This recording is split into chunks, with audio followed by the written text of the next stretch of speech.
morning. Good morning. Hey, everybody. Welcome to the show. It is November 17th, 2024. I'm Eric Murphy. This is Moko. This is Skeptic Generation, and we need to talk. Hey, y'all. Thank you so much for joining. Oh, my goodness. So, living in the Pacific Northwest, I've got to say that the weather is something else. Fall is actually a season that exists, and it's fun to see it happening. Wherever you are, I hope that you are well, and I'm glad that you're here. And I had like a whole thing that I wanted to talk about today, but there's something that's just kind of been bouncing in my mind since last night. And I think I just kind of need to share it. I need to get it off my mind. Yeah, you guys. So last night I decided, I've been watching too many videos, wholesome looking videos from these content creators who play this game called Rust. It's very, very toxic, and you wouldn't imagine that they're wholesome videos, but they really are. And I thought, man, I really want to play this game, and so I tried it. And long story short, for people who don't know the game, you build up a base and you raid other people's bases and you survive. That's it in a nutshell. I got absolutely manhandled by this group of people. I wound up meeting them later, and they were kids. And you know what? Understandable. I get it. I really do.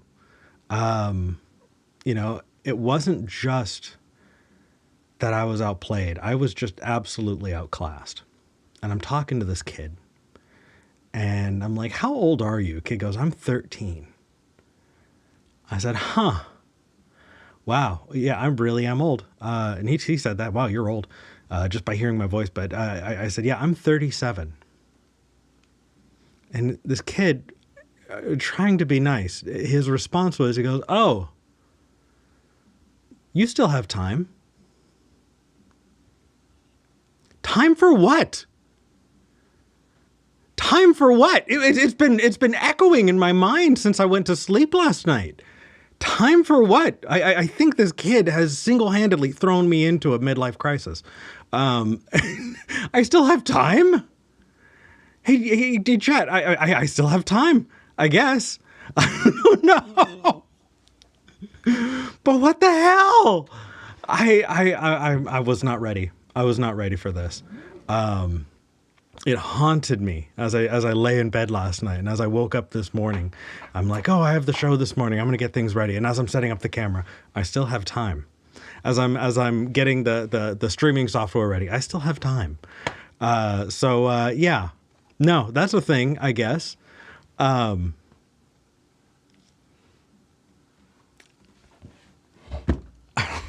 don't know.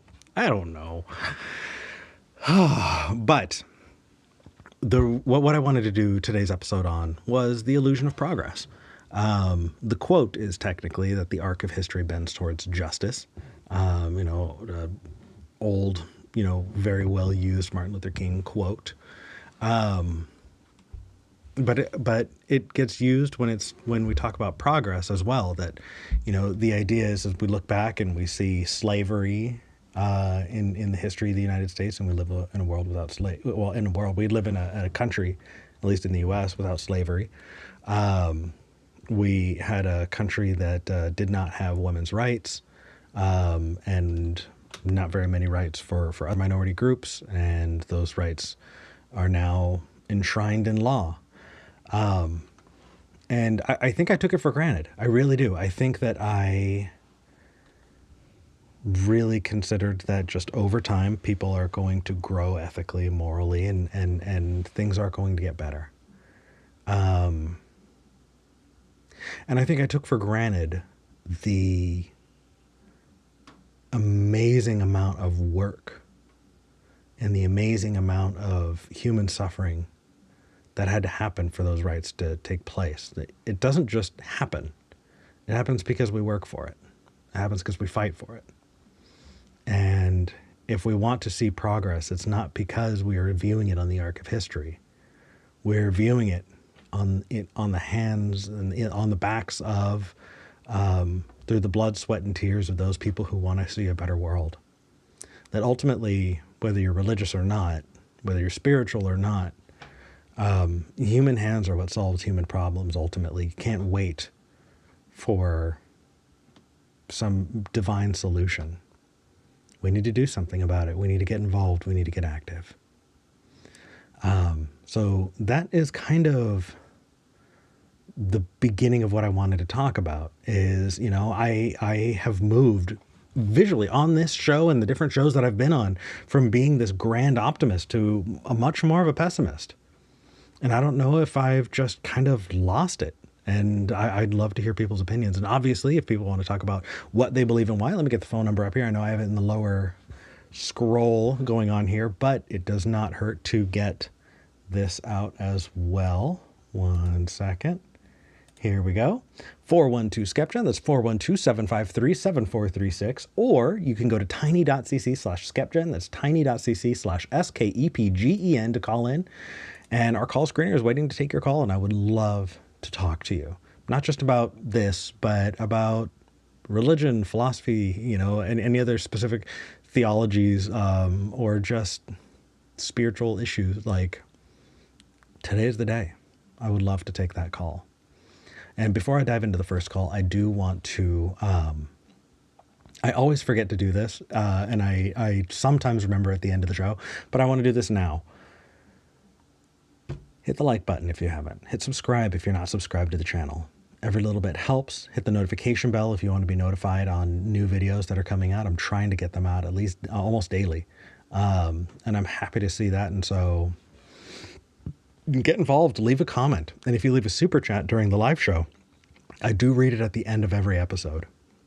And then finally, if you do want to support the show, you like what I do, and you want to help make this continue to be a thing and to see it grow and improve and do more, consider becoming a patron. You can go to patreon.com/skepticgeneration. That's patreon.com/skepticgeneration.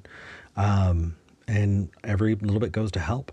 If you do not know, I am simulcasting. I'm not just streaming on YouTube. I'm also streaming on Twitch. And for those people who are watching on Twitch, I'm not just streaming on Twitch. I'm also streaming on YouTube. And I'm happy to have all of the audience. I'm going to do my best to watch the chats. And really it is things like super chats that help me kind of pick things out so that I can read them. So if you want to make sure that's read, that's how you do that. That said, let's dive in. Let's talk to our first caller. Alfred in Texas. Hello. Hi. I have a question about really this show and other shows that I've listened to, atheist shows. Sure. Give me just a second. I'm sorry. I have to produce and host at the same time, and I just want to make sure that I get your name at the bottom. That way. Okay, Alfred. I'm sorry. So you had a question for me on other shows like this? Yes. Yeah. So I've listened to your show. I don't know if Forrest Guy has a show, but he's been on some programs, Johnny Snow, and inevitably they'll branch off atheism and start getting political and whatever. They have their own opinion. They're all left. Hey, Alfred. I'm sorry. Yeah. You're breaking up a lot. Do you want to try calling back in? And I'll actually I'll hold and I'll take you right away. Let's see if we can get you to call back in and maybe get a better connection. Okay. Okay, cool. Have you all noticed that when something like that happens, at the very end, they sound perfectly clear, right? I said, Alfred, why don't you call back? And then the very last bit, super clear, very, very, okay, not a problem. It's like, oh no, the problem is solved as soon as you bring it up. But you know what? That's the nature of live shows. I'll preface that though. That way Alfred doesn't need to repeat himself. It sounds like Alfred was saying that different call-in shows, like me and I believe we brought up Forrest Valkai and Jimmy Snow and things like that, why it seems that we are leftists, or why there's a political ideology that skews left. That's an interesting conversation to have, I think. I'm very up for that. Let's hope Alfred calls back in because I want to talk about that. In the meantime, though, I do have open lines. So if you want to call in, if you want to see the show, continue, if you want to talk about any of these issues, let me put the phone number back up there one more time because I do have time. Let's get this up. 412-SKEPGEN. That's 412-753-7436. Again, 412-753-7436. Or you can go to tiny.cc/SKEPGEN. That's tiny.cc/SKEPGEN. Our call screener is waiting to talk to you. Unless you are our last caller, in which case I will take you right away because I know exactly what you're calling in about. Alfred, call in. All right. Speaking of politics, it's interesting. I wind up seeing in the comments, people saying, why are you bringing politics into this? I came to hear you talk about religion. I hear you talk about atheism and all of that. Why are you bringing it that way? It feels like that's been an issue for as long as I've done YouTube. And I'm curious about where people draw those lines. So I'm going to be interested to see where that goes. That said, I know that I have seen a spike in viewership, and I do want to say thank you so much for everybody who is new to the show, who's joining in. I have recently done a number of videos for a really good friend of mine, Drew, a genetically modified skeptic, and he's been kind enough to thank me in his videos, and even have me on one recently. And it's kind of amazing seeing in the comments people are saying, oh my gosh, Eric Murphy, I haven't seen him in forever. Hey, I know that guy. And then linking back and seeing people go, oh my gosh, there are years of Skeptic Generation that I can go and watch. And it's been nice. I have gotten some feedback. A lot of time it's constructive criticism. People saying, hey, here's how you can make the thumbnails better. Hey, here's how you can, be a little more consistent when it comes to, the podcast or something like that. And what's interesting is people bring it up as if I'm going to be offended, like my ego is going to be somehow ruined. But the fact is that if you care that much, that you're bringing that up, thank you. I don't have an ego about it. I sincerely appreciate it. And odds are I probably haven't thought about it. Or I might already agree with you that there's an issue. And so for those people who do provide that kind of feedback, thank you. I do see sometimes, people pile on in the comments trying to defend me. Oh, you shouldn't, you shouldn't be upset. You shouldn't negatively say anything about the show because it's just one guy. That's very sweet. But at the same time, I have big aspirations for this show. And often those kinds of criticisms come with the assumption that this is going to grow, that our community is going to get bigger, and that we're going to reach a wider audience. And that wider audience doesn't know me and doesn't have some any kind of, allegiance or, affiliation like that. In which case, those criticisms matter. And I really appreciate it. So those of you who have been in the comments, who have offered constructive criticism, who've said, hey, here's what I like, here's what I don't like, or here's how you can do things better. I see you and thank you. And for those of you who defend me, that's very, very sweet. I don't necessarily need to be defended, though. I got this. It's okay. I'm grown up. I still have time. I still have time, you guys. Oh. All right, so I'm going to read a little bit of the live chat and make sure that there's nothing that I'm losing. In the meantime, I'm just going to continue to hope that I get some calls in because I would love to see this show have some good conversations, but I can't do it by myself. So if you want to call in, 412-753-7436, or if you are international or just want to get that nice, crisp, clean audio, tiny.cc/SKEPGEN. That's tiny.cc/SKEPGEN. Our call screener Bree is waiting to take your call, talk to you, and get you ready for the show. So, yeah.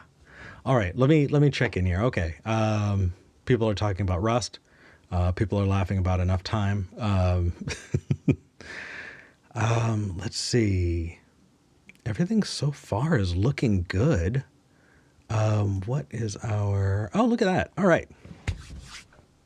Yeah. I've got it. All right. If you want to hear me wax poetic, then I absolutely will. Let's talk about progress. The reason why I think that it's important for us to talk about this, the reason I think you should be listening, the reason why I think you should be here is because we've treated this like a given. We've treated progress. We've treated the acquisition of rights as an inevitability of a kinder, growing society.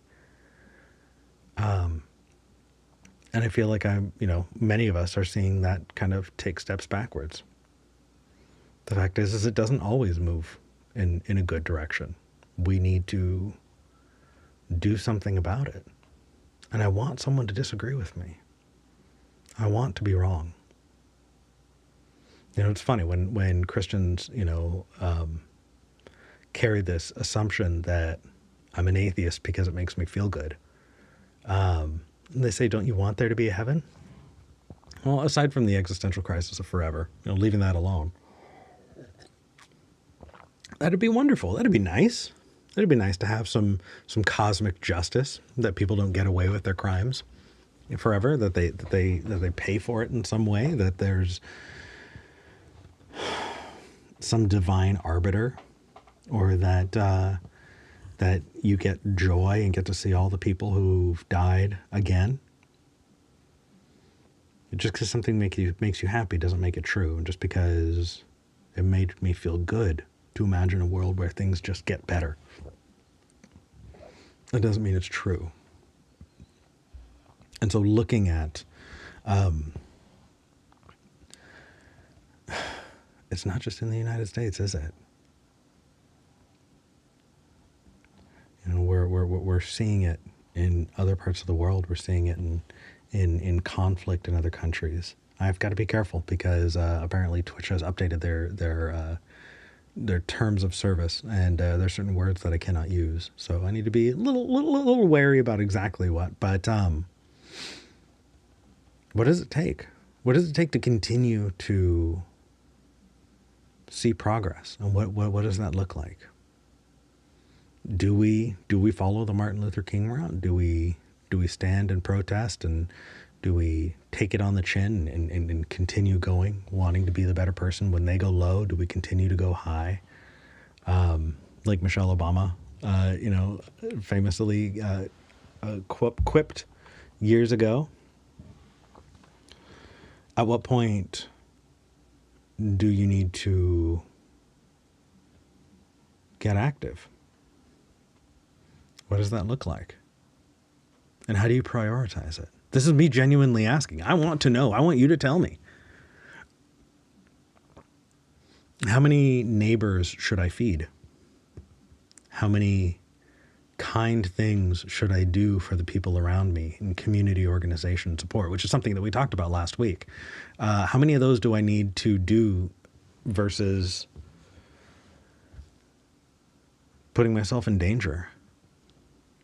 Going to a protest that it can get broken up or get, roughed up, or, that could be subject to violence by either police or by counter-protesters.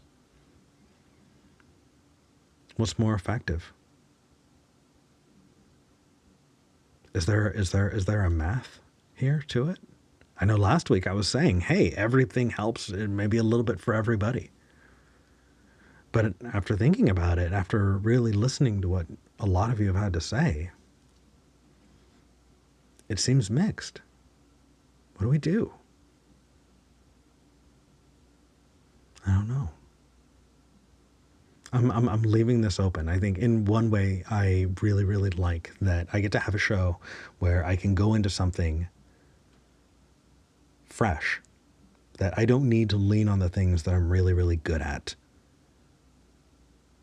I can demonstrate that it's okay to listen with an open mind and an open heart. To not just meet people where they're at so that you can convince them your side of things, but so that you can have the best opportunity to get the facts. Right? I feel like I've developed my epistemology, and now I've got this machine, and I'm ready to churn things out, to look at things critically. And I think that that's what's missing in our community. You know, we call ourselves skeptics, and yet so many of us insulate ourselves from ideas that make us feel uncomfortable.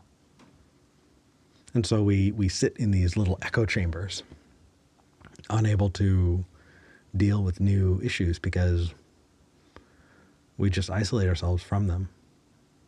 And I've been a part of that too. I want to change it. So here I am. But Alfred has not yet called back. Alfred, buddy, please. I can only vamp for so long, you guys. Me and the cat, we're doing our best. All right. Oh, so if I'm going to continue to vamp, then let me talk a little bit about what I've been up to. I've been alluding to doing something new with the show. And I have not talked a lot about it because I wanted to make sure everything is kind of in place, right? Make a big major announcement and have everything ready for you. So maybe I won't give all of the details, but I will tell you what's in store. SKEPGEN is going to be doing some major changes in the way that this show is done. Instead of every single week picking a new topic, I would love to focus individual weeks on individual topics. Maybe have a week that's dedicated to theology. Maybe have a week that's more geared toward politics. Maybe have a week that's more geared toward philosophy. Or whatever issues people want to call in and talk about. You know, have it so that if you want to call in about veganism, that you know that there's a week for you to call in to do that, so that you can save that up, so that we can focus those callers in those individual directions. And that so that I can get guests who are really good in those individual topics to be right here on the air with me. And I'm really excited about that. I'm reaching out and trying to find those guests that I think would be really good and really consistent. I want to see ongoing conversations, and so consistency is going to be very important to me. And I've got a few, but not there entirely yet. So stay tuned for me to make that announcement. But that's kind of where the show is headed. And I'm hoping to get that going out in January. So I'm really excited. Yeah. Let's see here. All right. I'm going to give this about 10 more minutes. And if we don't really see any calls coming in, I might wind up wrapping up the show. That said, let me put the phone number up one more time. 412-SKEPGEN. That's 412-753-7436. 412-753-7436. Or you can go to tiny.cc/SKEPGEN. That's tiny.cc/SKEPGEN. Call into the show. It is toll free. I am paying for it. So you don't need to worry about it. Just bring your questions, bring your comments, and our call screener is ready to talk to you. Really. You watching that thing you wanted to call in about? Today is the day. I've got the time. All right. With that announcement out of the way, I guess I can talk a little bit about the work that I've been doing with Drew. I don't want to give too much information because, well, not all the videos are out yet. but I have been helping him with a lecture series. If you do not know, he's been working with a professor out of Austin who, specializes in Satanism and the occult. His name's Dr. Joseph Laycock. Seems like a really, really cool dude. And they've been doing a series of lectures on how horror has truly influenced popular theology. You know, how something like The Exorcist has deeply impacted the way people think about possession, and how much that has kind of entered the public consciousness and how that's shaped it. You know, we talk about how Dante's, Inferno, right? The Divine Comedy, how that has kind of shaped these layers of hell and these different specific punishments for specific, evil deeds done. And that's kind of worked its way into a kind of canon. You know, when people think about hell, they think a lot about what Dante wrote about.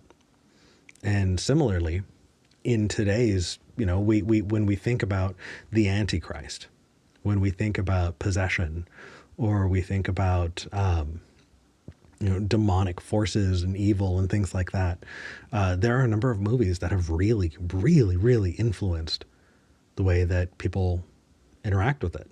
And so they've done live events, and they're doing online events where they watch the movie and they do a Q&A and they do a full lecture that talks about when the movie was, how the movie impacted things, what happened from there, who was involved. And it's been really fun to kind of watch behind the scenes as I'm, helping do some of the edits. It is a lecture series that is available. And if you haven't checked it out, you absolutely should. You can go to Genetically Modified Skeptics channel, and it is something that he's got available for sale. I think the prices need to be raised. And if they do, then I recommend you get in there before those prices get raised, because it's absolutely worth it. It really is. And it's been really, really fun to see. So, yeah, that's what I've been up to. All right. Let's see here. Always when I want to focus more on his subject, I do study the esoteric also. Yeah, right. The Joseph Laycock stuff, seeing that I talk about identity and self-determination, the aspect of being a Black American. That's awesome. TP Seeker says, Eric, you are one of the few hosts that have been a major part in slowly helping some callers open their eyes and slowly question their beliefs in themselves. I really hope so. Thank you. That's really the hope of the channel, and I want to see it continue. It's interesting speaking to other YouTubers, other podcasters. They will write these massive scripts for themselves. They'll work on these videos for weeks and put them out. And talking to them, I get this, I've had this impression. They look at me and go, Eric, I can't believe that you do what you do. I feel the same the other way around, that someone could put that much into making these big productions, but to them, they're able to revise that script over and over again and get the exact right take to make sure that they sound as smooth and quick, as clever as they want to be. And on this kind of show, it's live. For those of you who are watching live, I'm sitting right here with my cat talking into a camera. Like, this is happening right now. There are no redos. If I mess something up, it's out there. I can't hit a button and undo it. And so part of the joy and the excitement of doing a live call-in show is exactly that. I have no idea what's coming in next. I really wanted to have that conversation about politics and on atheist shows, and I'm really disappointed to see that that caller did not call back in. I'm bummed. Yeah. The mods are calling. Uh-oh. What happened? Oh.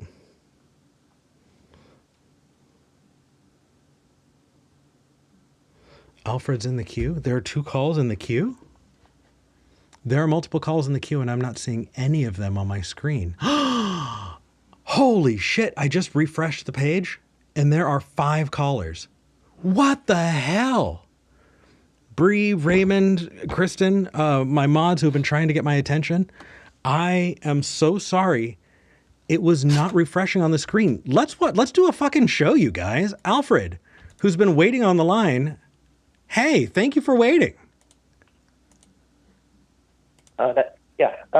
So my question was, I've been watching your show and many other atheist shows, and they do so much on atheism, and then inevitably they'll diverge to politics, and it's always seems to be leftist politics. And Yeah. I'm just wondering why you think that might be, because it's kind of annoying. I mean, you guys are supposed to be free thinkers, and it almost seems like groupthink to me. Well, the funny thing is a lot of us were conservative, during our lifetimes, at least, there was a aligning of the religious right, that I remember being in church and my pastor saying, if you're going to be voting, make sure you're voting your morals, and you better be voting Republican. Otherwise, you can let the baby killers, be in charge. Did he really say vote Republican? Yes, he did. His name's Pastor Lance. He is currently still the pastor of Calvary Chapel in Oxnard, California. I'm very specific. Yes, that is exactly what happened. And actually, there are a lot of pastors who still challenge, right? You're not supposed to get really political at church, right? As far as keeping your nonprofit status legally. There's like a whole movement of pastors that will record themselves specifically making political arguments, for the Republican Party, and then sending that to the IRS and daring them to take away their tax exempt status. It's a whole thing. But that said, I was under the impression that the IRS or the government was hair trigger with politics and tax exempt status. Not when it comes to churches. No, I guess. No. Okay. Because it kind of feeds into this whole one world government trying to destroy you kind of thing.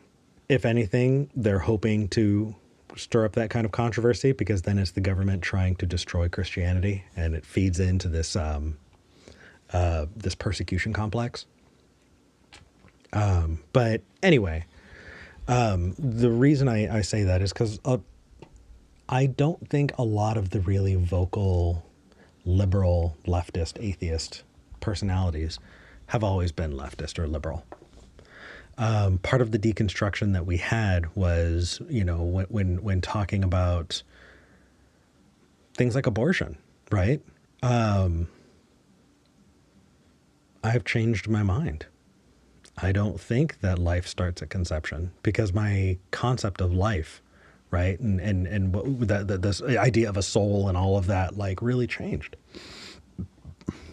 And I found that I think that the alignment of that religious component with Republicans, I just found myself moving further and further away from it. So I guess you're leaving theism. Your atheism is a reaction against what you used to believe in, as well as your political views, would you say? Reaction against makes it feel like I'm doing it, as like a knee-jerk response without really thinking about it. And I think that, if anything, I've just become more and more critical about the things that I care about most. You should see personal conversations that my partner and I have. When we get into something, we're just like, I have this really, big kind of shift in my view, morally, ethically, whatever. We attack each other's ideas like hyenas. And for people who are not used to that, it seems crazy, but it's something that we really enjoy, you know, if something is worth holding strongly, if an idea is worth doing, then it should be able to survive those kinds of attacks. And that's the kind of stringent approach that I took to a lot of my conservative views. Do you know of any vocally conservative atheists? Oh, absolutely. In your circle? Not in my circle anymore. But in the atheist sphere, there was actually a really, really big push before I started getting into making videos, content, and all of that. There was the whole armored skeptic, anti-feminism, elevator gate, conservative push. And I feel like there's a pretty big contingent of online atheists, mostly men, who go down the kind of intellectual dark web, Jordan Peterson kind of stuff. And Jordan Peterson is religious. Jordan Peterson, extremely religious.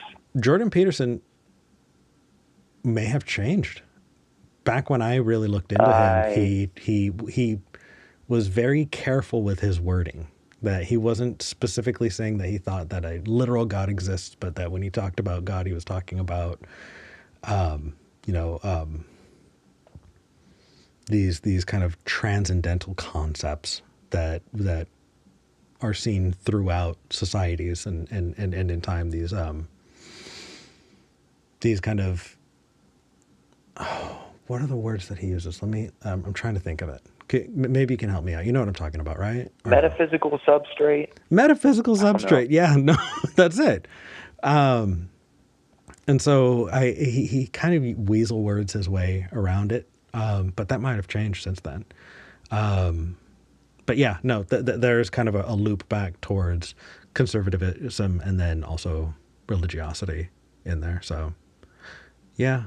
I don't know. I think that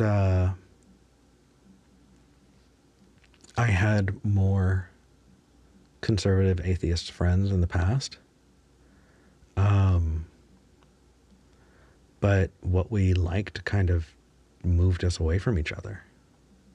You know? Yeah. They got into trolling forums. They were kind of the 4chan, B type folks. And I started seeing some of the stuff that they were doing as just cruel. And I know that's not everybody, it's just my personal experience. But it was kind of a path that I couldn't follow them down. I know Sam Harris, he's on the far left, and many of his subscribers are on the right. And he basically said he had to do an exorcism on his channel because a lot of his followers thought he'd be pro-Trump, and he's not, it's kind of interesting. Well, it sounds like... Do you know much about Sam Harris? I do. I read... I have a few of his books. Yeah, I read Letter to a Christian Nation. He also wrote, what was it, Better Angels of Our Nature, something like that? And that... No? No, he wrote Lying. Oh, that was Pinker. Up, I believe. Waking Up, yeah, absolutely. I was thinking Steven Pinker. I don't know. What's interesting is... The End of Faith. And, yep. Going back through... See, now I'm worried that I'm mixing him and Pinker up. And so I think if I make a kind of a general statement, I might be talking about the wrong person now. Mm-hmm. So kind of want to be careful here. But it sounds like you're a conservative atheist. Am I right? No, I'm a theist. Oh, okay. I think all political ideologies, it's like, when I was little, I prefer cats over dogs. And I used to think when I was very little that, I'm just right and they're wrong. Cats are better than dogs. And then later I learned, well, yes, I prefer cats for this and this and this reason. I'm more of a cat person. Mm-hmm. Other people, though, they just prefer dogs for this and this and this reason, and neither of us are right or wrong on this issue. And I've come to realize that it's basically the same thing with politics. Like, Republicans seem to think they're right on this issue. Democrats think, no, they're right on this issue. And there's no right answer. It's just, what do you prefer? Where do you prefer the country to go? And there's no right answer. Really? So here's the thing is, I think that specifically when it comes to politics, every generation has some really, really hard things that they need to address, like really tough issues. I started this episode by talking about Martin Luther King, right? There was a time in living memory when people needed to vote on whether or not black people should have the same rights as white people in the United States. Would you say that that's just a difference of opinion, though? And that neither of them is right or wrong? I'm not really thinking of past politics. I'm thinking of current politics. Sure. I mean, even Prop 8 and the whole gay marriage thing is really recent. And we needed to vote on that. And are both sides... Well, that's an assertion. You said we needed to vote on that. I mean, that's an opinion. Okay. So do you think that both of those opinions are equally valid? That one side thinks that they should be able to have the same rights as everybody else and the other side thinks that they shouldn't? Both is fine? I don't really feel comfortable opining on that issue. But that's a tough issue, right? That's a tough question. That's a big issue. And before that, right? Let's go to kind of the silent generation. World War II era, 1940s, 1930s, 1920s. Women at all, right? Women being able to vote. Heck, I think it was 40 years ago. In a lot of states, women needed their husband's permission to open a bank account still. Mm-hmm. If one side thinks that women should be able to get the same rights as everybody else and the other doesn't, is that just a difference of opinion? It is a difference of opinion. It literally is. Some think it should go this way, some think it should go the other way. So... I'm not saying either side has the moral side. Oh, I do. I think that there are some really big things, especially when it comes to human rights, that you have a moral choice to make. And either you're making it or you're not. So what's your foundation for morality? Where do you find your values? Well, that's a big basket, isn't it? I'm wanting to answer you honestly here. It kind of makes me think of concepts like love, right? Love has so many pieces to it, right? There's a physical piece to it. There are different chemicals that your brain is dumping, serotonin and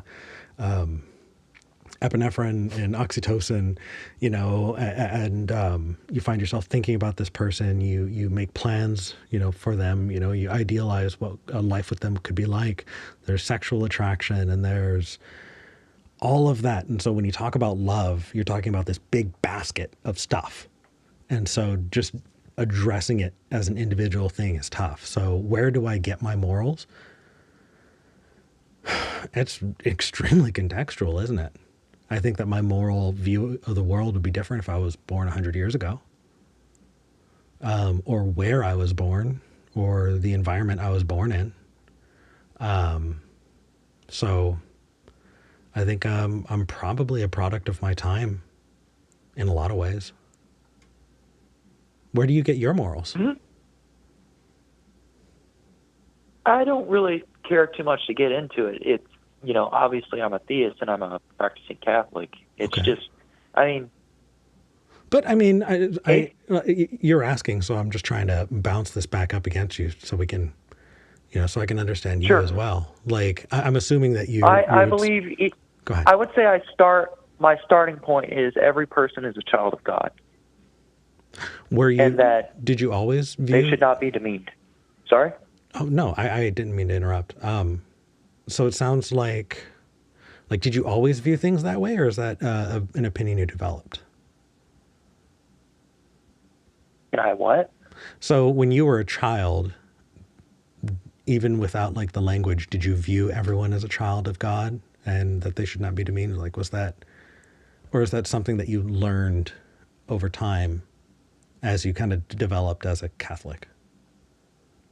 I would say I learned it, and as I developed. Sure.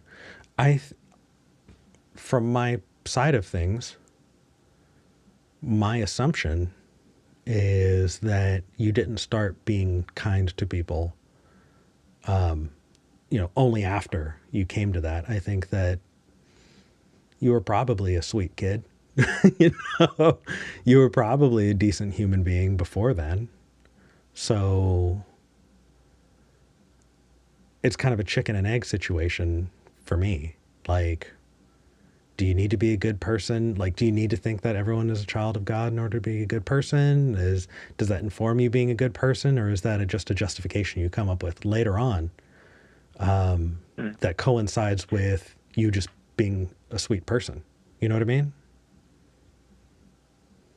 Yeah, and I would say, so you talked about the civil rights era. I mean, I would say that one side was right, that everyone needed the right to vote. And in the 20s, Yeah, what was it? Women deserved the right to vote. absolutely.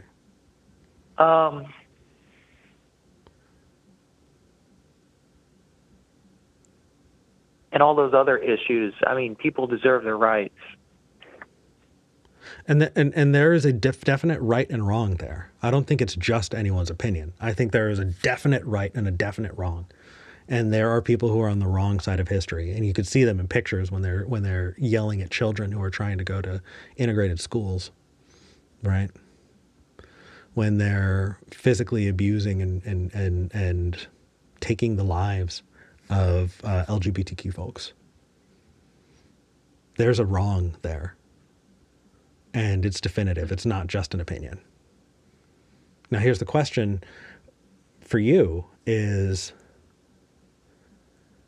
well, did you vote conservative in the last election? Let's just say I voted to end the bloodshed in Ukraine. I appreciate you being vague since I'm streaming on Twitch. Hey, gotta be a little bit vague there. Okay, so here's my piece. Is I've talked to a lot of people who are voting for a party that has been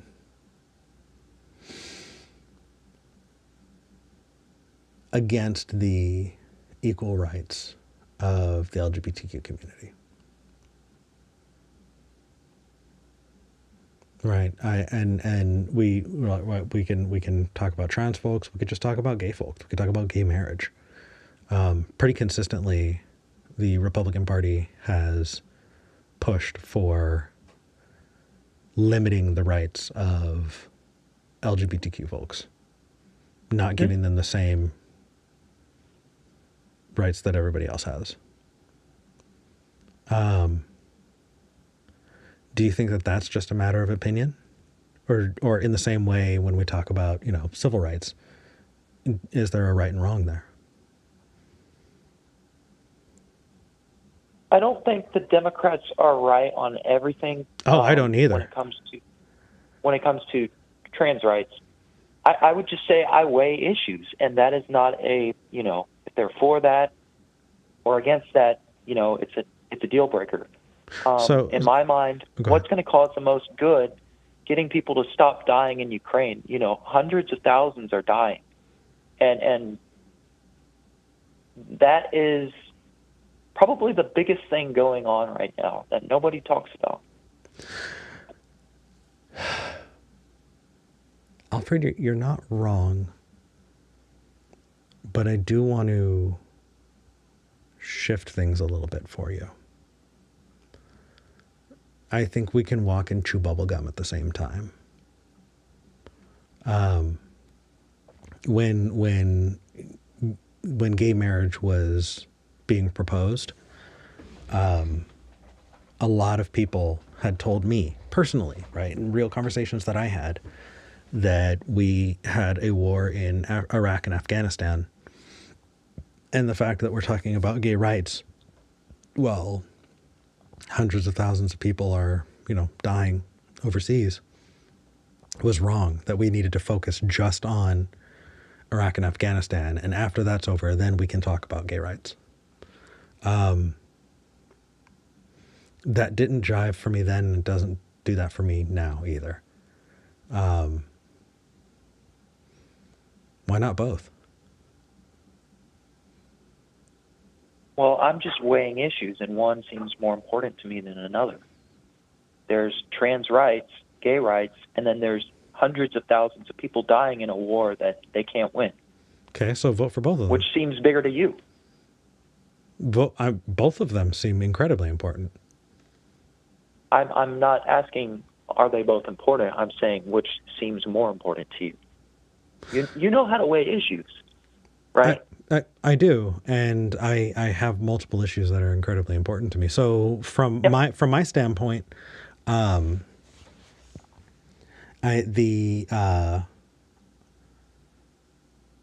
conflict in the Holy Land. Again, got to be really careful about Twitch.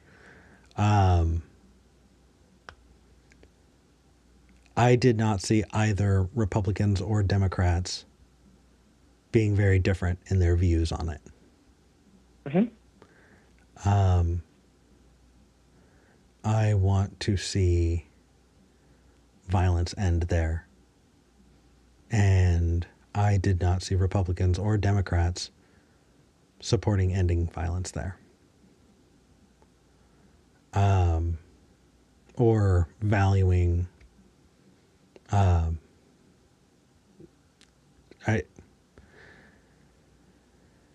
fuck it. If I get banned on Twitch, this issue is more important. That neither Republicans nor Democrats were saying very much about the value of Palestinian lives, and it was deeply upsetting. So I didn't see a big difference there. I do know that with Republicans and Democrats, with Republicans, Donald Trump has voiced support of Putin and Russia.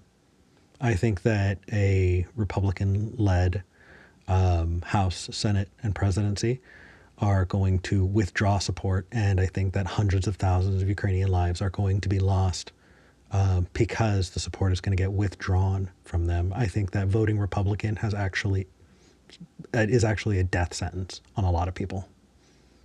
So I do value it, and I think that you voted wrong. Okay. My perspective is that if we stop funding the war, eventually the Ukrainians will be forced to surrender and stop sending 14-year-old boys and 70-year-old men into war. That's what they're doing, how bad they're losing. Russians are capturing these people, and they'll be forced to come to the negotiating table, and the killing can stop. It's immoral to prop them up to fight a war against a nuclear power 4 times larger than them in terms of population, to prop them up to fight a war that they're just going to get killed doing. I think that the idea of not supporting a people who desperately need that help is not a moral good, Alfred. Okay, so let's just speak in the abstract. Let's say you have 100 people. They've got a good cause, and there's an enemy nation next to them. That enemy nation wants to take away their identity. And yes. Yep, okay. And you're thinking about sending arms to them, knowing full well that most of these people are just gonna die fighting. Yep. If not most, all. And they're not going to have anything after that. Would you fund their war? I think that if it was just, And if those people, if that's what they wanted to do, you know, some people will die for their nationalism, their patriotism. Like, there are a lot of people who value that more than their lives. I'm not going to be some nanny that's going to sit there and try to make the decision for them. And I'm also going to not stand by and watch them get slaughtered. So, yeah, no, I would support them. Russia, I mean, they're not. So, in my analogy, they would just be subjugated. They wouldn't be slaughtered.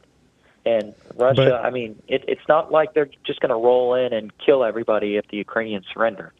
I mean, you know that. But you are seeing the tremendous amount of civilian casualties that are happening, right? That have been while happening. They're at war. Yeah. Yeah. So what's funny is war is not a good excuse for that. Ever. I'm not. Right? Like, so if they surrender, the killing will stop. No, bullshit. Do you know why the Geneva Convention was created? No? It was originally created because various nations looked at the horrors of war and decided that even among people who hate each other, even among the most contentious wars, there are some things that should not be done. Ever. And when you break those, it's not just war. It's deeply, I mean, even in war context, awful. You don't justify civilian casualties as that's what happens in war. Bullshit. And that's something that we've recognized, and you know, like, I don't know how it because it's part of the war. Okay, so I'm saying that if the Ukrainians surrender, the bloodshed will stop. People, and children of God will stop dying. And if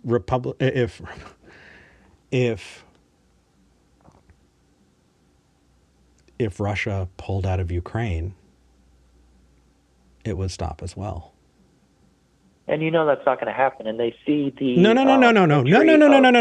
Hold on. You know it's not going to happen. Doesn't get to be a part of this. Not if I'm following you here. So no, let's not do that. If Russia pulled out of Ukraine and just that's not going to happen. Okay, and so if that's the case, then what? Ukraine is the only side that is given the choice. Russia just doesn't get the choice to pull away. In this example? They see the entry of Ukraine into NATO as an existential threat. They're not just going to back off like, well, it was a nice try. It's similar to the Cuban Missile Crisis. Like when the Russians set up missiles in Cuba, ICBMs, that was a total non-starter. We saw that as an existential threat. We weren't just going to, you can keep those there. Russia sees the bringing of Ukraine into NATO as a threat to their national security. They're not going to back out of this. They can't. Yeah, that was not the reason why Russia invaded Ukraine, because the NATO stuff didn't happen until later. So I don't know how that factors in, but I do want to be absolutely clear. It sounds like you're saying that Russia's going to do what Russia's going to do. Ukraine can either submit or die. And if we take away Ukraine's ability to fight, then they will submit sooner and less of them will die. That's your view, right? Am I saying that right? Yes, I'm a humanist. I don't want That's people not to humanism. Die. That's vile. Yes, it is. No, it's not. That is vile. You can say that. Yeah, I am saying that. Human life is worth more, even subjugated human life. You know, there's regime change. No, there are people who would rather die free than live under tyranny. And I will not force people under that tyranny if they would rather die free. Being their own people. All of them? Keeping their own culture. Those who want to, obviously. Like, I don't... No. You're taking the side of tyranny on this, Alfred. How are you calling yourself a humanist? How are you doing that? How are you taking the side of I the people wish who are Russia invading hadn't another invaded country? Ukraine. How are you taking the side of the people who are invading another country I'm not taking their side. You absolutely are. And you voted for someone who absolutely is. You're voted for a party, right? This is not just about your opinion. There is a right and a wrong here. And the wrong is to support tyranny. You did that. You have to live with that. That is what you did. You supported a group that is invading a foreign country so that they can so they can remove their identity, take away and subjugate them to. Alfred, that's a thing that you did. That's a thing that you're advocating for. You're strawmanning my position. I wish Russia did not invade Ukraine. Then I'm not on their side in that sense. Okay, then why did you vote for a party who's going to support Russia? It's not supporting Russia. Yes, it absolutely is. It's doing something that's in Russia's interest. It's not necessarily because this helps Russia. Really? Yeah. Okay, so I mean, the actions are the same. If that justification makes you sleep better at night, I guess, fine. Intentions matter, and I know you understand that. I mean, actions matter more, though, right? Like, you can have great intentions. If you do something shitty, you're still responsible for the shitty thing that you did. If I stab you, there's a difference in my mind if I do it on, and I didn't mean that like, there's a difference if I do it on purpose Alfred, or accident. If I do it on accident, I'm going to be driving you to the hospital, right? If I did it on purpose. So I want to be clear. I know that you're using this as an example. I'm not taking this as a threat to me personally.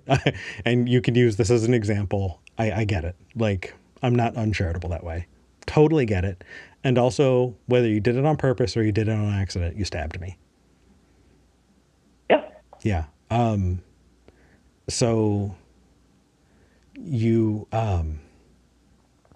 always take responsibility for the impact of your actions, regardless of the intent.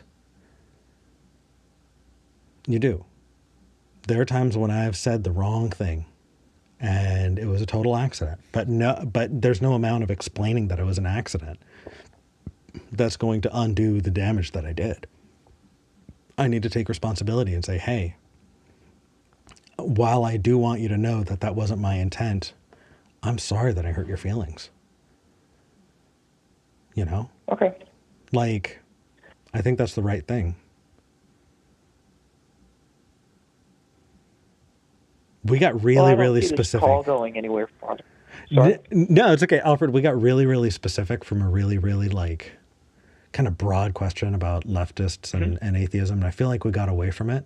But I think that we can have other good conversations. But yeah, no, I disagree with you on a fundamental level, but I deeply appreciate that we respected each other as humans in this conversation. So thank you. All right, thank you. Take care. All right, we're going to speed run getting banned from Twitch. Let's see how that goes. All right. Oh, boy. Chris in Scotland. Hiya. Hi, you want to talk about feminism? I do indeed. It's a call that I've been thinking of doing for a long time, but I've been a little bit hesitant to do it. Okay. So ultimately, my sort of view is that I totally support the rights of men, women, trans people, and intersex people, and I think that they should all be treated equally and equitably. But I don't necessarily want to associate myself with the feminist movement because while I've met some lovely feminists, a lot of the feminists I've met seem to be, to some extent, either they're sort of misandrists or they're the sort of turf types, and I appreciate that's not all feminists, but a lot of the feminists I've met have some degree of sort of dislike, distrust, hatred of males, all males, or they're sort of anti-trans, and I think that a lot of transphobia has its root in misandry, which is a sort of hatred, dislike, distrust of males. Oh boy, Chris. I have a suspicion you might disagree with me, and to be honest, if I'm wrong, I'd rather know that I'm wrong. Yeah. So, well, so I want to preface this by saying that the climate around feminism, to me, is rooted in United States politics, in the history of those politics, in living in the states that I've lived in, and what I say is going to be in that context. And for you, you're in Scotland. And so the context you have around that may be very different from mine. And so we may be talking past each other. But I will tell you generally what I think, okay? Yeah, by all means. Okay. So feminism, let's get this out of the way, outside of the people who you may agree with or disagree with. Do you think feminism is a good cause? Oh, that's a tricky one. Well, so, here's the thing, because feminism seems to have changed quite a lot over the years. Maybe we should settle on a definition. Yeah. Okay, so how would you define feminism? I'll look up the official one right now. Okay, so the way what I think is the definition of feminism, although that's maybe not always reflected in more recent movements, is sort of the idea of sort of equality of the sexes. Yep. So the first result for me, I'm going to pull up Merriam-Webster. Okay. Actually, I don't like Merriam-Webster. Let's go with Britannica, or another one. How about feminism as a belief and advocacy for the political, economic, and social equality of the sexes. It's also a diverse collection of social theories, political movements, and moral philosophies. From that perspective of it being about equality, I wholeheartedly support it. Yeah. But I feel like a lot of the time, I appreciate I'm talking about the feminist movement or certain parts of it more than the actual original philosophy. Well, but I just feel like a lot of modern feminists are, as I say, to some degree, have a sort of dislike, distrust, even hatred at times of men. And I think that a lot of that feeds into sort of the anti-trans thinking, because a lot of these sort of TERFs, they kind of just see trans people as, it doesn't occur to them that trans women exist. Yeah. I'm sorry, I'm rambling a bit. No, that's okay. So the reason I wanted to talk about definitions first is because I didn't want us to talk past each other. It sounds like feminism as a concept is something you agree with. The actions of feminists that you're seeing in your sphere of social media and personal relationships is different, though. It's not. Does that say that? Okay. I am happy to tell you that I am very close with, I consider myself a feminist, and the feminists that I know personally and the ones that I interact with aren't like that. No? No. I see. And so the question that I have for you is, what algorithm got a hold of sending that weird shit down your feed? You know what I mean? Like, how are you getting all of these really, really shitty people clogging up your social media at the point that you're viewing an entire group of people that way? Because that is really shitty. And I've got to tell you, I'm definitely seeing for myself on social media, algorithms getting manipulated, try and show me what, whoever's paying the most money wants me to see, instead of what I support or what I like. I think that you might be getting sucked down a weird anti-feminist rabbit hole potentially. Quite possibly. And it doesn't help It's that a people lot. in real life as well. Sorry. No. I didn't mean to interrupt. Yeah, turfs are wild. But I definitely think of turfs the same way I think of Nazis and the punk movement. I don't know how much you follow punk, but there are a lot of skinhead punks, and True. there are even more punks who hate skinheads. I get you. And there has been, for as long as I've been alive, this worry that the punk movement is going to get associated with skinheads. And there are a lot of punks who take their time and make sure that the only thing that they're doing is beating the shit out of skinheads. And I feel like there are many inclusive feminists, the majority, at least in my perspective, are doing the job that good punks are doing. And maybe not physically beating the shit out of turfs, but are exposing them for the shitty stuff that they're saying and doing. But what are your thoughts of? But I'm sorry, I interrupted you again. No, it's okay. All I was gonna do is say I didn't leave punk, and I didn't leave feminism. You know what I mean? Like, Yeah. yeah. So, what are your thoughts on what I perceive, at least, as an element of sort of misandry in the feminist movement, and even people who I consider very nice or feminists? There's some undertone there of a dislike, distrust, sort of sometimes even hatred of men. And I just think that a lot of the people who have these ideas are also not necessarily pro-trans, because a lot of them, and please understand this isn't my view, they don't really view a trans woman as an actual woman, and they just see, they see it as a man trying to, No, I hear you, and in my mind, what do you think feminists should? I'm sorry, pal. There's a bit of a delay. I didn't mean to do that. No, go ahead. Finish your thought. I was just going to say, what do you think, in terms of the feminist movement as a whole, what do you think is the best way of dealing with sort of parts of the group like this?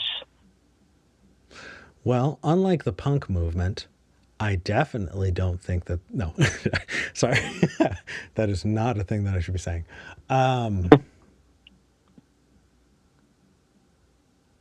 There are two pieces to that.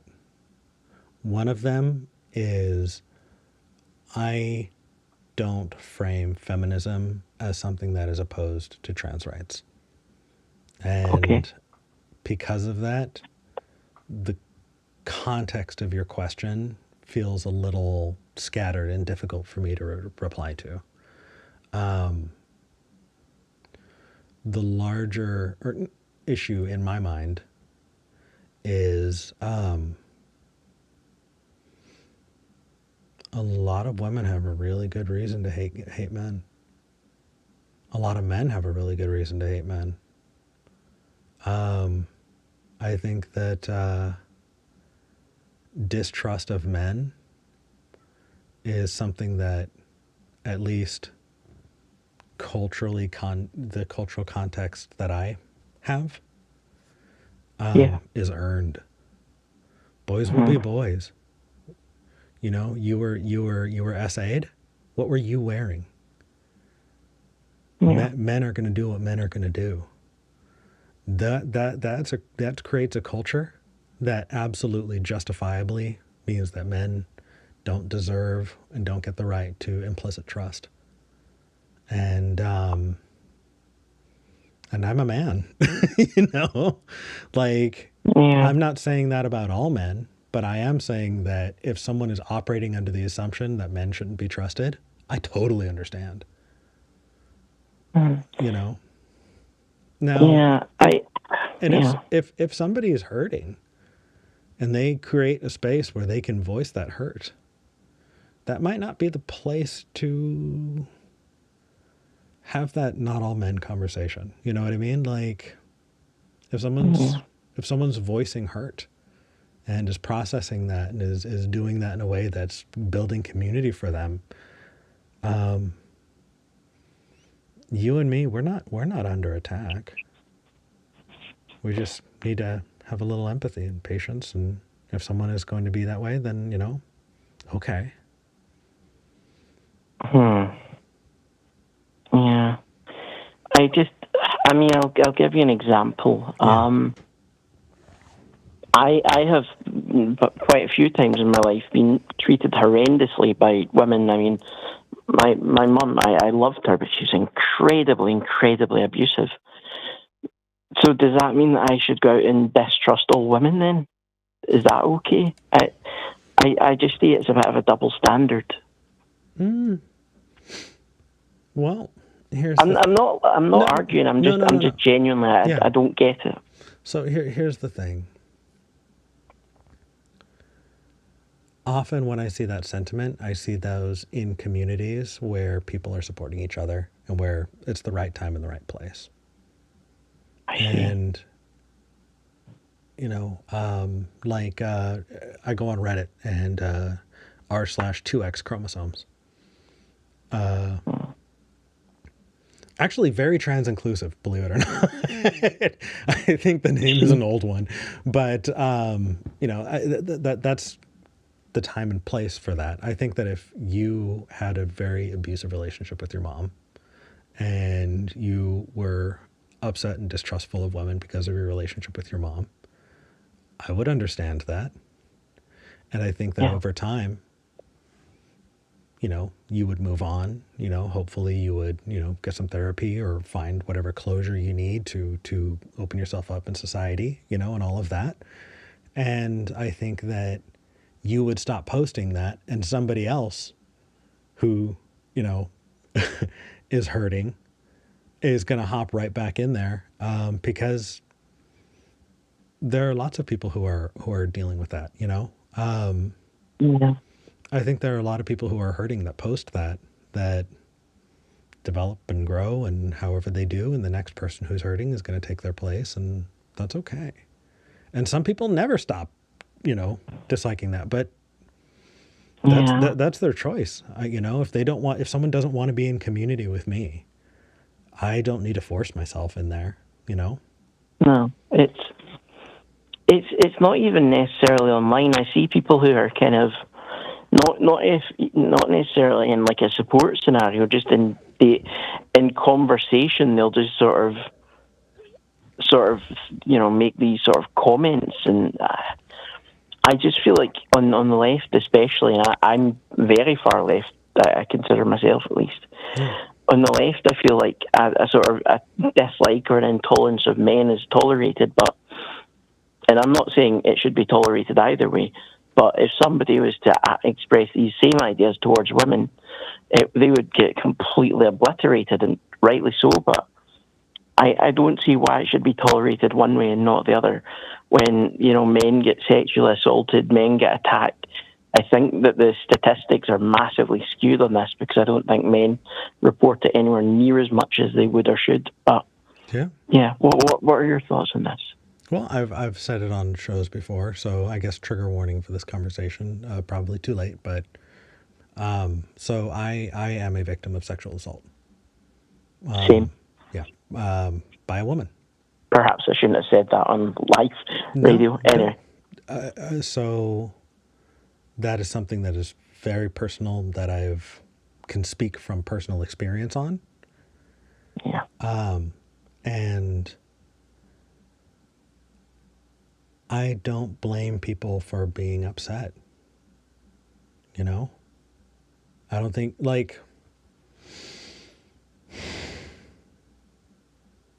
what's the best way for me to describe this? Give me just a moment. I'm sorry. I know for everybody watching, dead air is probably not great, but I want to think about this for just a second.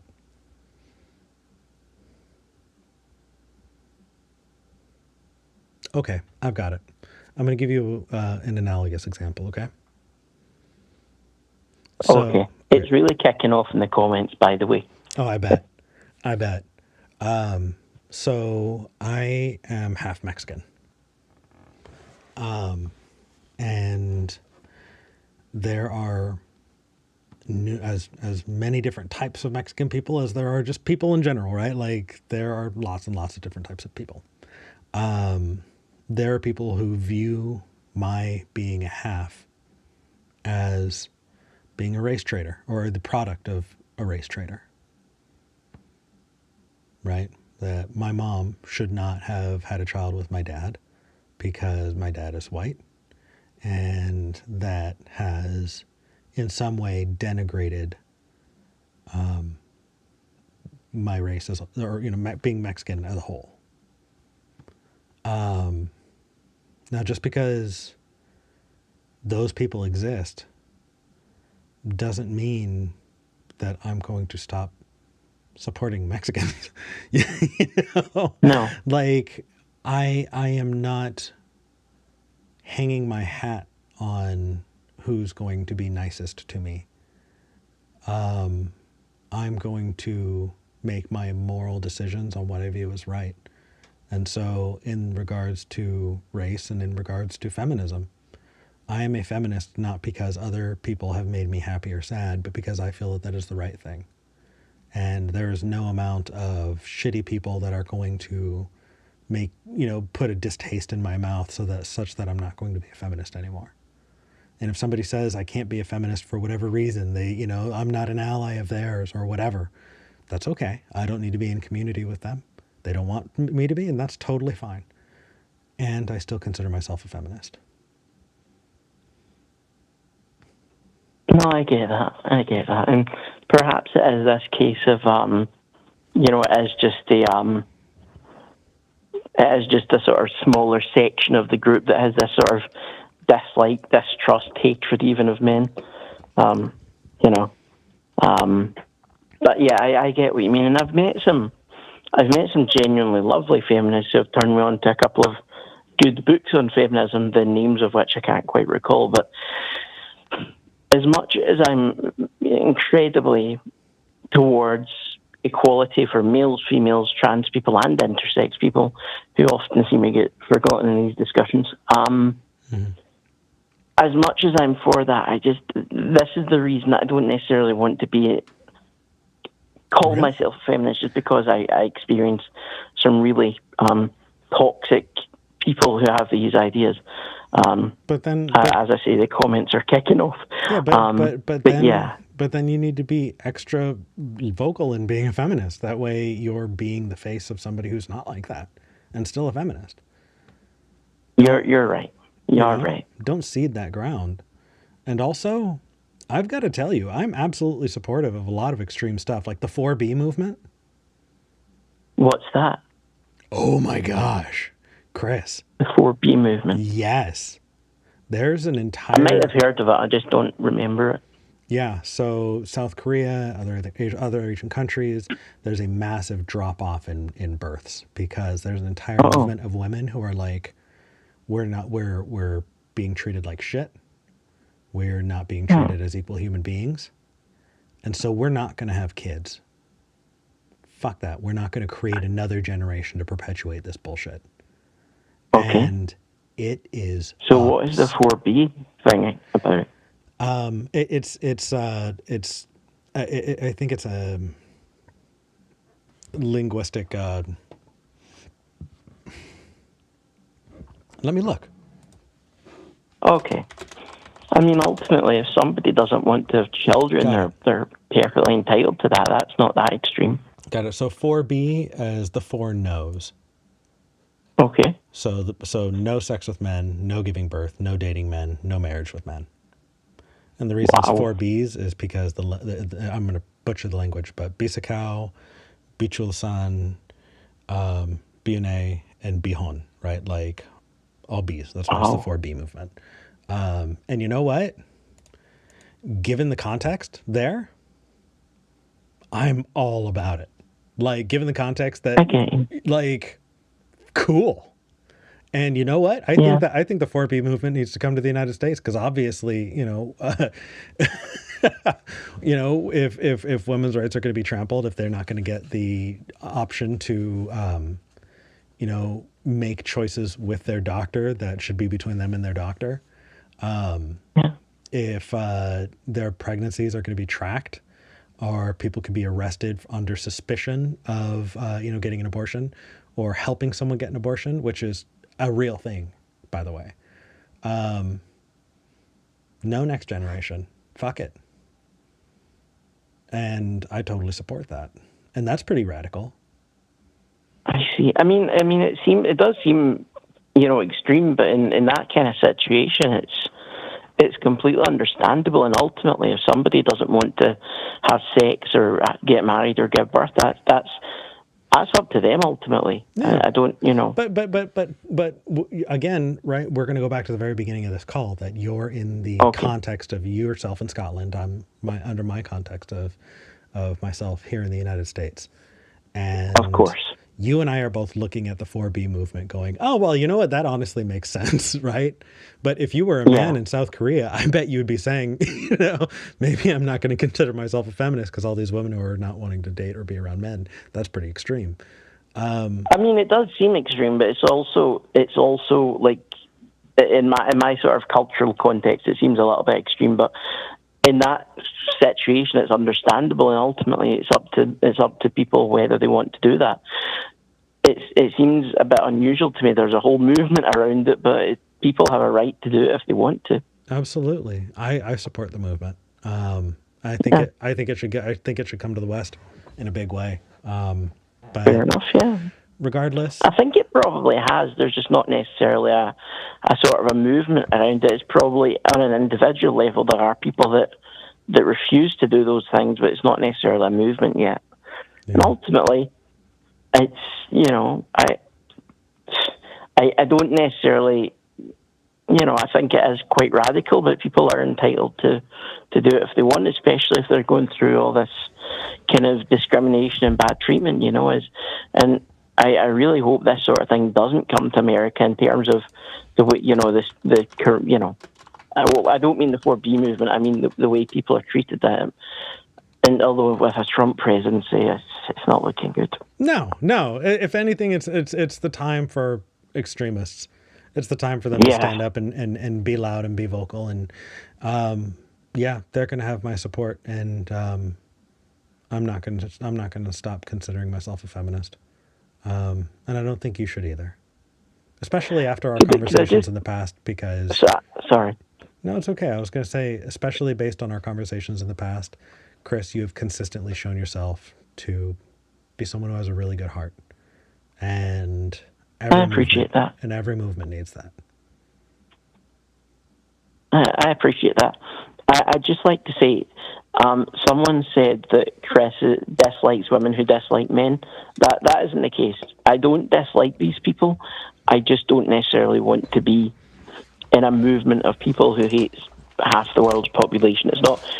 I like these people as well as anyone else. That's not the issue.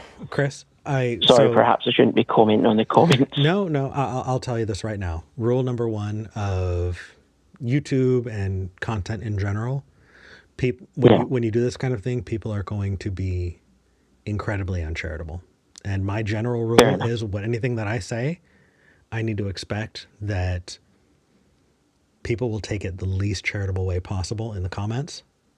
And so because of that, I take it with a grain of salt and usually just walk on by. Okay?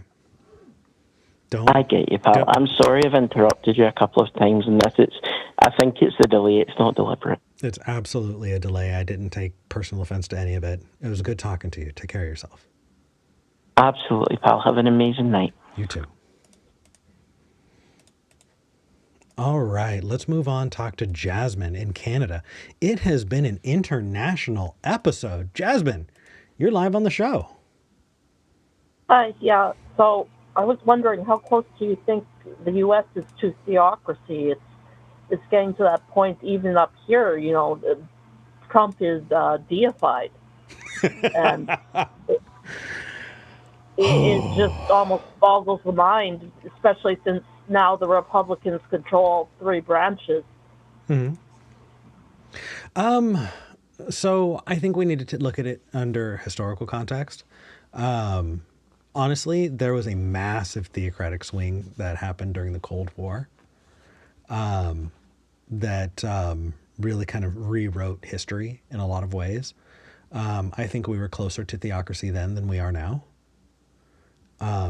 We moved further away from that for a very long time. Not all the way back. The Overton window had moved, but it's happening again. And even if you go to the founding of the United States, right, there's this whole story about, this puritanical sect that was there at the founding of the United States. And so I think it's always been an issue that we've dealt with. I think that you're in Canada, right? Yes. So I would imagine that if I went from one province to another, that I would see very different cultures. Not so much as the U.S., but yeah, you'll see a variety. Yeah. I think that the same is true. I think I've seen enough videos about the differences culturally between just Ontario and Quebec. That is just crazy. Like huge differences, even linguistic. In the United States, we get the same thing. I think that there are going to be places that are going to, and always have, pushed for theocracy. And they might make way in making that happen. I guess one of the reasons I wanted to do this episode is because, just like last week, I want to encourage people to get active. The only reason we're not at theocracy now is because our grandparents and great-grandparents and parents fought. And, when that kind of stuff encroaches, we need to fight back. How close are we?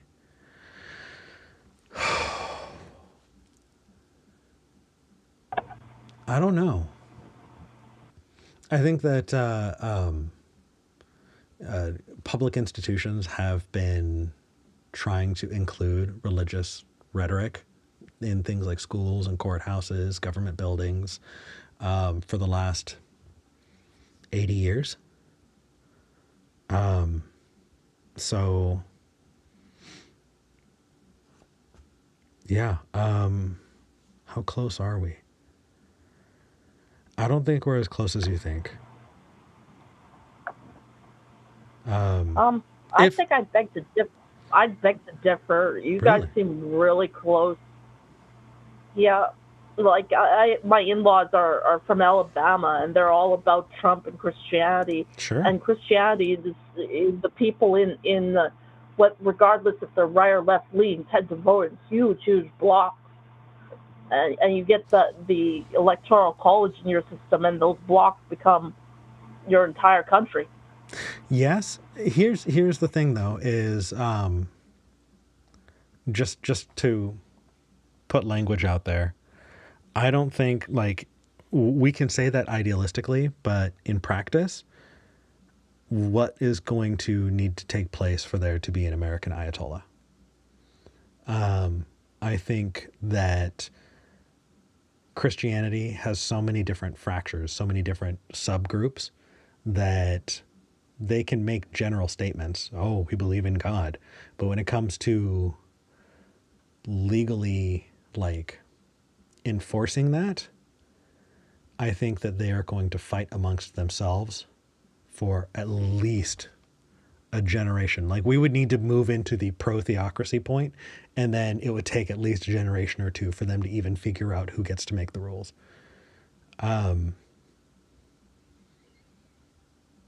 I think it's scary, it's upsetting, but I think just in practice, no. I think that the Mormons and the Jehovah's Witnesses and the Catholics and the Protestants and the Methodists and Presbyterians, and they're all going to be want to be the ones in charge.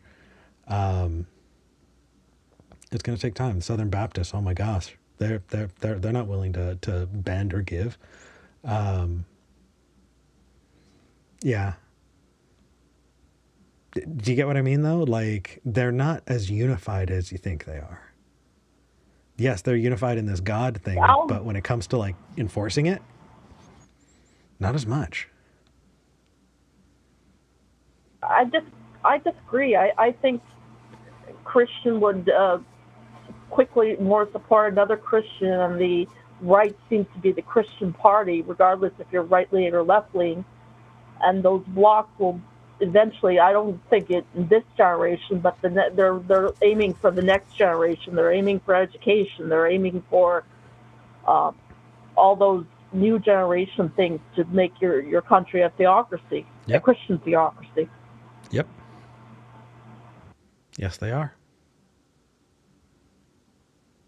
So, yeah, I honestly think, just given my interactions with Americans, my American in-laws, I think you guys are pretty set, and I think you're going to drag the rest of North America with you, because, like I said, even Trump up here is deified, and I'm sure the right, our right is feeling empowered at this time. Well, let's be clear that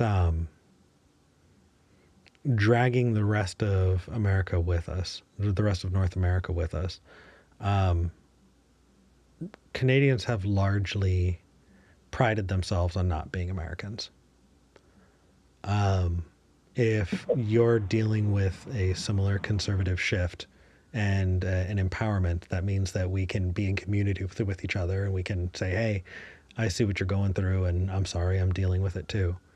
But the language of you're going to drag us down with you, that's the only thing that's going to do is cut off people to be in community with. So I wouldn't go that far. That said, you're right. Bad shit's happening, and shit's going to get worse. But like, how has this happened historically? You know what I mean?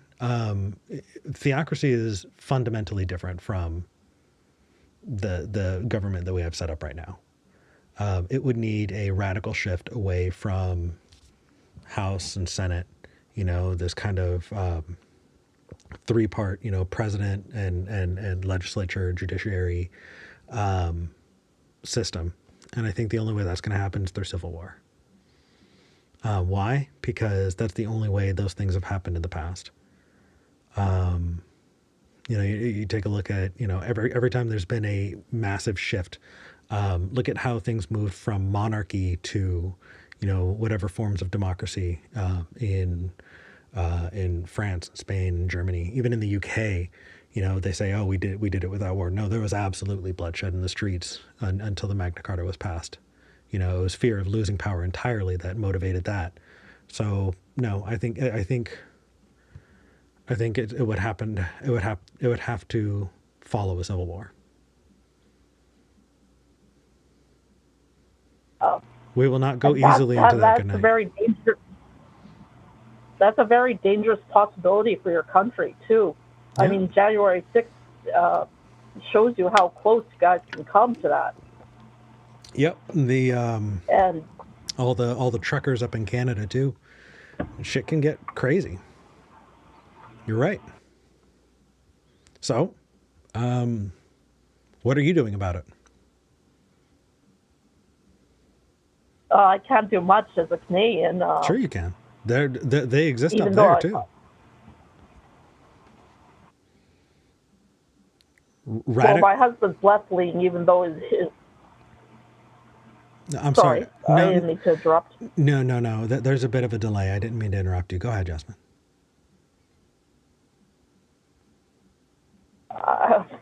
I've lost my train of thought anyway. Go on with No, that's what okay. you're. It's scary. Let's do something about it. I'm doing a show, and I'm dedicating time and airspace to drawing people's attention to this.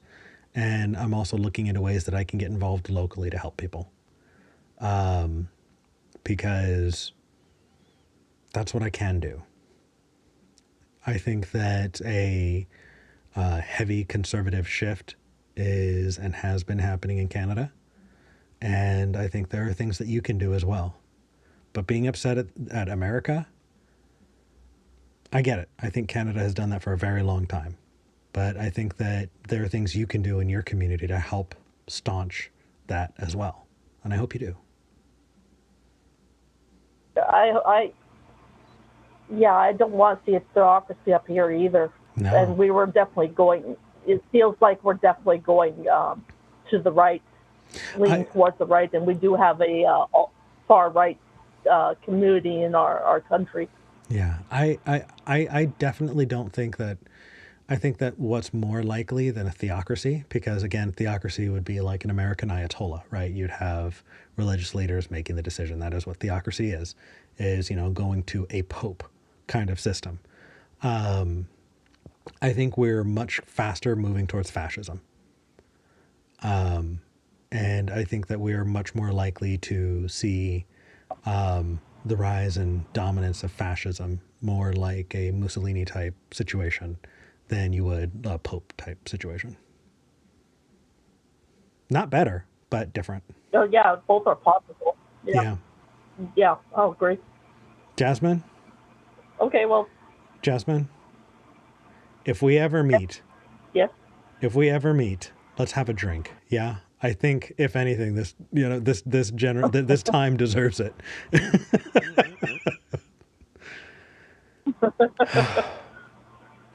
Okay. All right, Jasmine, take care of yourself, and I'm sorry that you're dealing with it too. Yeah, thank you for having me on your show, and I wish you a good rest of your show. Thank you. Have a great rest of your weekend. I have so many callers on the line, and I've been going for an hour and 45 minutes, and I feel so bad that I waited so long. My goodness. So I'm going to need to prioritize. I may only be able to do one or two more calls. And so let's see. Let's get rid of Jasmine here. And we have someone under a pseudonym, Always Win in Alabama. If I was in Alabama, I think I would use a pseudonym as well, just in case. So I don't think that's necessarily a troll thing. No. But yeah, Always Win. I'm just getting you in the lower third here. What did you want to talk about? Well, I just was going through my timeline on YouTube. Your video popped up. I'm glad I clicked in, and you was talking about, I guess, atheism and different things like that. Yeah. And I always, that term has always been, it's like, I guess, propaganda attached to it. Yeah, absolutely.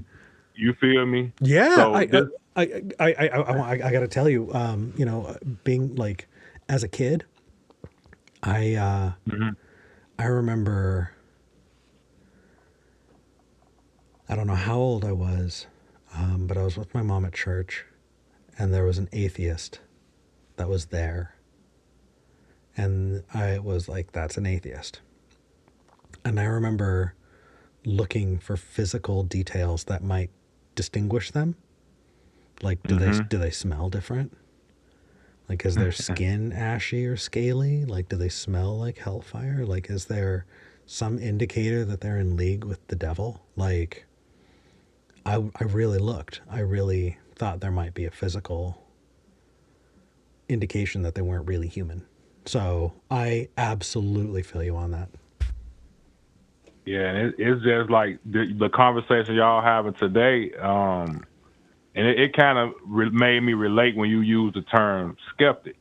Yeah. And is that like the same like ideology? Like, because that helps me understand what a person that's an atheist more, because an atheist could be more like a romanticized term. But Oh yeah. if you say skeptic, is more like, okay, I get it now, because I feel like the same way. I'm like that's why I say everyday skeptic. I'm Sure. skeptic of a lot of things and do Well, research.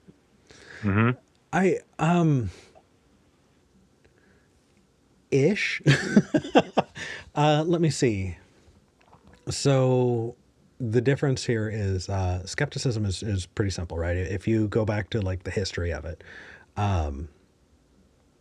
what you have is just asking why. You know, like a 3-year-old. Why is that? Why is that? You just keep asking. You know, that kind of Socratic method of digging down deeper and deeper. Why? And ultimately, the end goal of it is for you to recognize that at a certain point, I don't know. You know, at some point, there's this uncomfortable I don't know, and the usefulness of skepticism, as talked about, with Socrates, is that Socrates was questioning why the government was doing things the way that the government did. And the reason things were happening that way is because of tradition. Well, it's just always been this way. There were things that were happening without good reason. And so that's where Socratic reasoning came in, skepticism came in, that it got built upon by René Descartes, who doubted everything about its existence and wrote about it. He didn't actually doubt it. It was kind of a thought experiment. But that's where that whole "I think, therefore I am" comes from. Is from Descartes. Skepticism is a tool. It's utilizing doubt and questioning so that you don't take things for granted.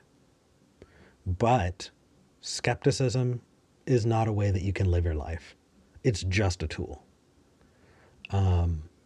Because you make assumptions, right? You probably made the assumption that when you fell asleep last night that there would be a today, right? Okay. You're making assumptions about who you are and where you are and when you are. You're making assumptions about, what's in your bank account when you spend money. I think that skepticism has its use, but it is just a tool. On the other side of it, atheism is just the rejection of the God claim. And people could be atheists for lots of reasons, and there are lots of atheists who are not skeptics. So that's why I use both words, is because when I want to talk about the God stuff, I'm an atheist. And if people want to talk about the kinds of tools that I use, one of the big tools I use is skepticism. Okay. Because that's what I was trying to understand, just like if it was the same thing or is it different, but you made that difference for me. But like I consider myself like I guess a skeptic, of just everyday skeptic, because with politics and things. But like you say, it's a tool, because if you use it as ideology, it can maybe become psychological damaging. I think you're right. I don't think anybody could be a skeptic all the time, 24/7. But I think people don't use the word skeptic right either. Oftentimes people use the word skeptic when they actually mean conspiracy theory.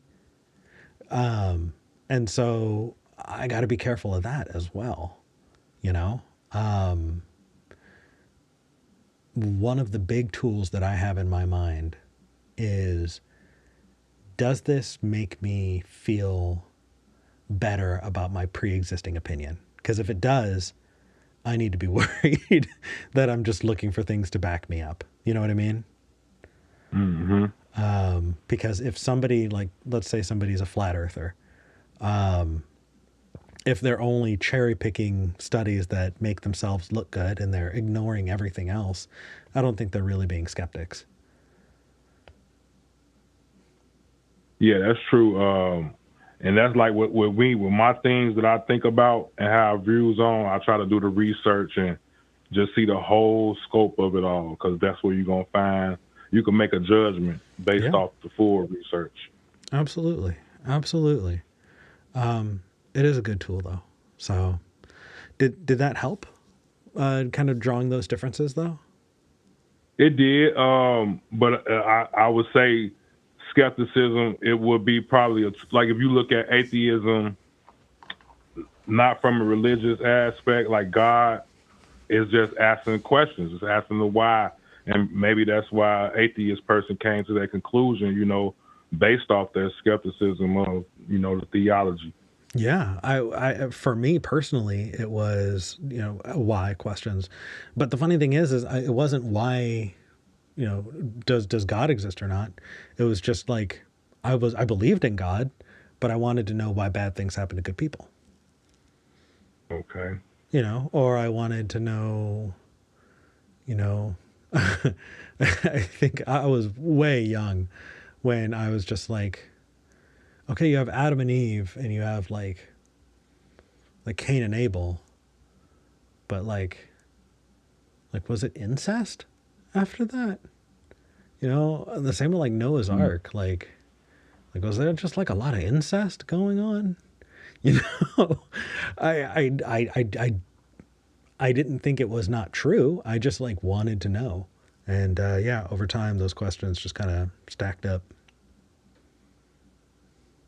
Yeah, I'm just thinking critically about just everything, like asking those questions, and it'll bring you to the truth, and you can make your judgment off that.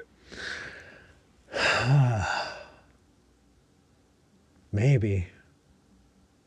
I've got a weird relationship with the truth. I do. I gotta admit. Like, do you think you can actually access truth? Because I don't think you can.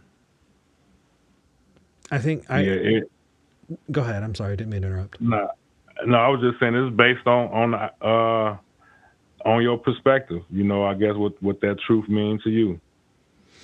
Well, whatever that means to you. But if it's up to interpretation, is it the truth? Yeah. I think that truth is that which corresponds to reality. If it corresponds to reality, it's true. And I think that because you have perspective, you can't access capital T truth. But that's a whole other conversation that I'd love to have on another day.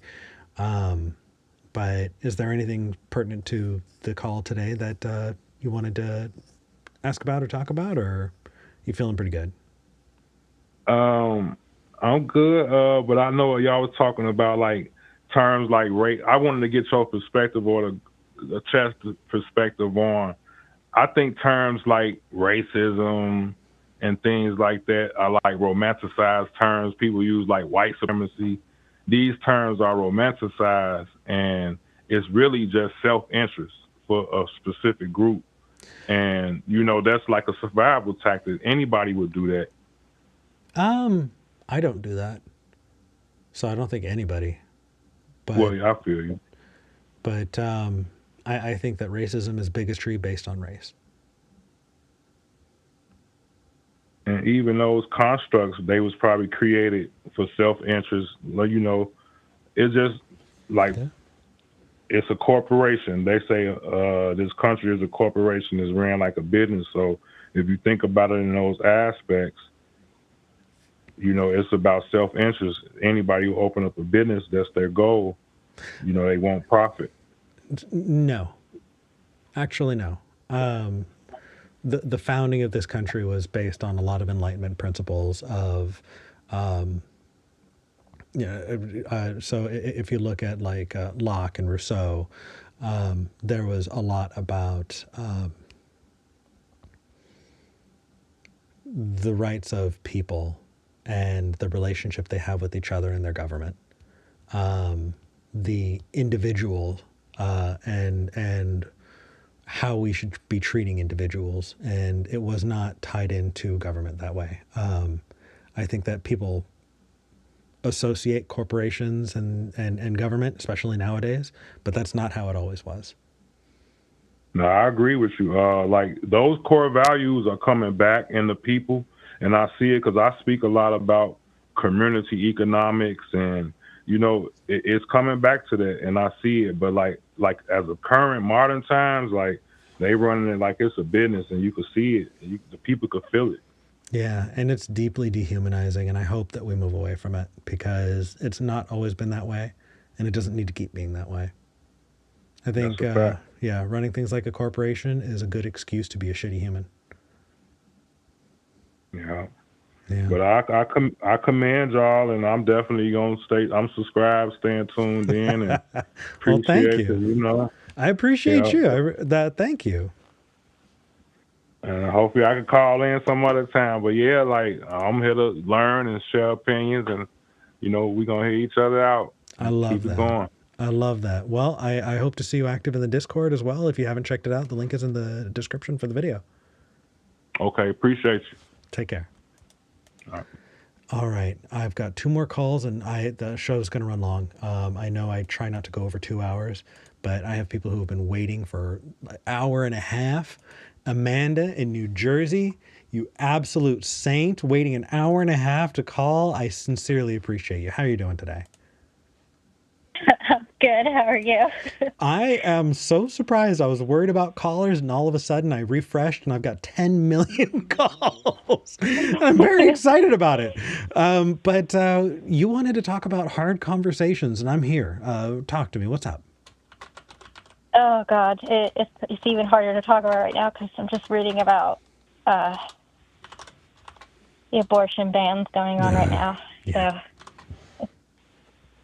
Oh God, yeah. If somebody wants to be an OBGYN, it's just like, oh God. And that's one of the hard conversations that pretty much I wanted to talk about. Sure. And I obviously being from New Jersey, it's pretty blue here, except it's getting strange even for me to see a Trump flag or like all around me. And it's just so, like, it wasn't like this, like, even in 2016 here. And obviously when I was growing up, like, I was the oddball out growing up in a conservative family. So it's, like, it's funny because Tim Whittaker from the New Evangelicals, he's from New Jersey as well. And he said he's conservative. I was like, oh, my God, I'm not the only one. So it's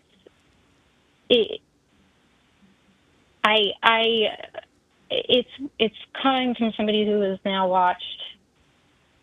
I just wasn't expecting. I guess I was one of those people that was hoping that the election was going to turn out a lot different, and that that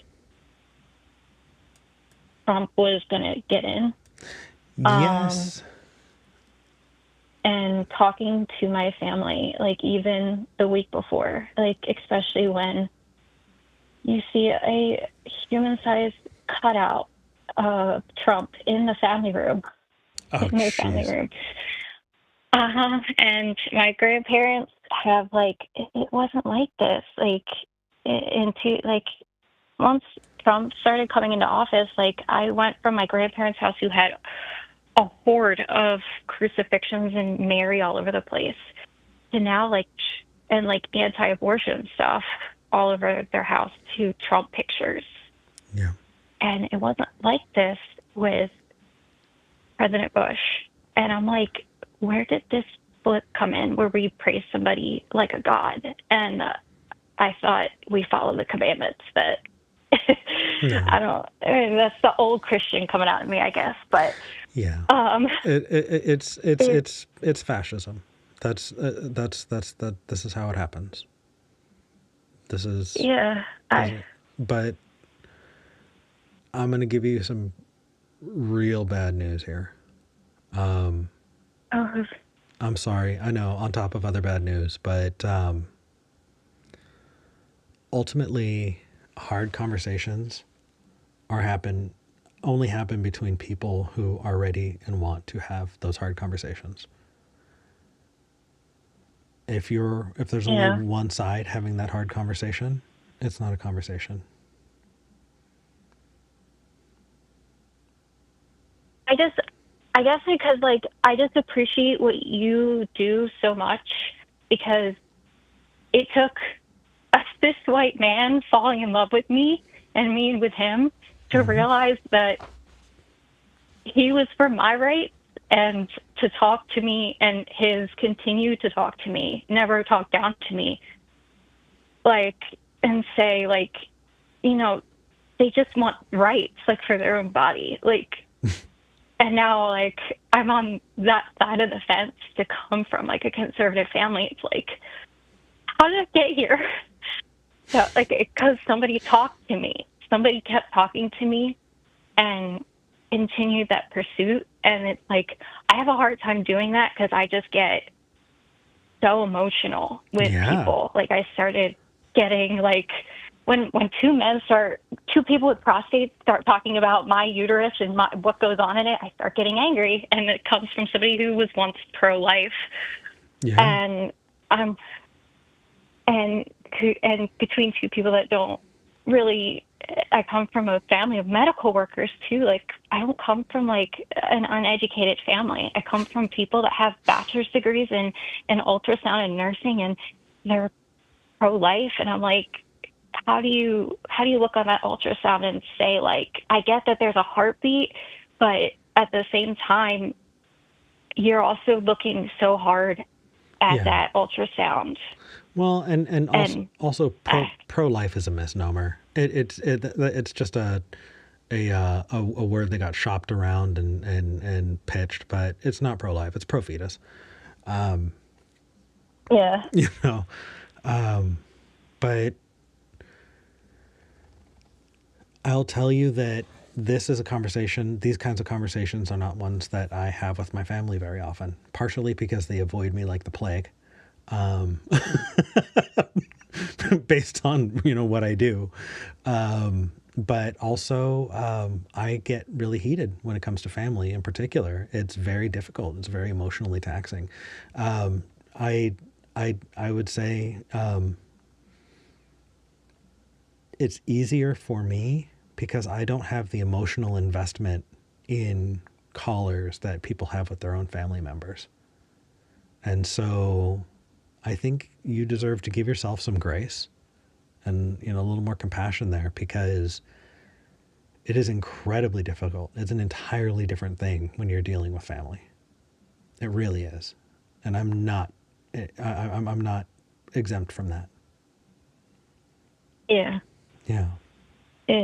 It's so, I just, when I talk to my husband because I wish he would actually, he's so antisocial, but at the same time, the way, like, he talks is kind of like you, or like Apostle Aladdin, or Anthony Magnabosco, where he just talks so, like, non-condescending, and he's willing to open a door to explain the situation. Like, he talked like a few of our conservative friends, like, from going down the Epstein conspiracy hole, and he like talked them back out of it. Because he knows. Holy crap, that's an achievement. Yes, and when I was like, this is what I mean, like, when my husband doesn't realize as much as antisocial as he is, I think he's some sort of miracle worker. Like, he has a gift that he's not willing to use. Tell him to start a damn podcast. Yeah. I wish he could. And I'm like, dude, you've got to, like, he's also, he works in the government with a lot of conservative people. And you look at my husband.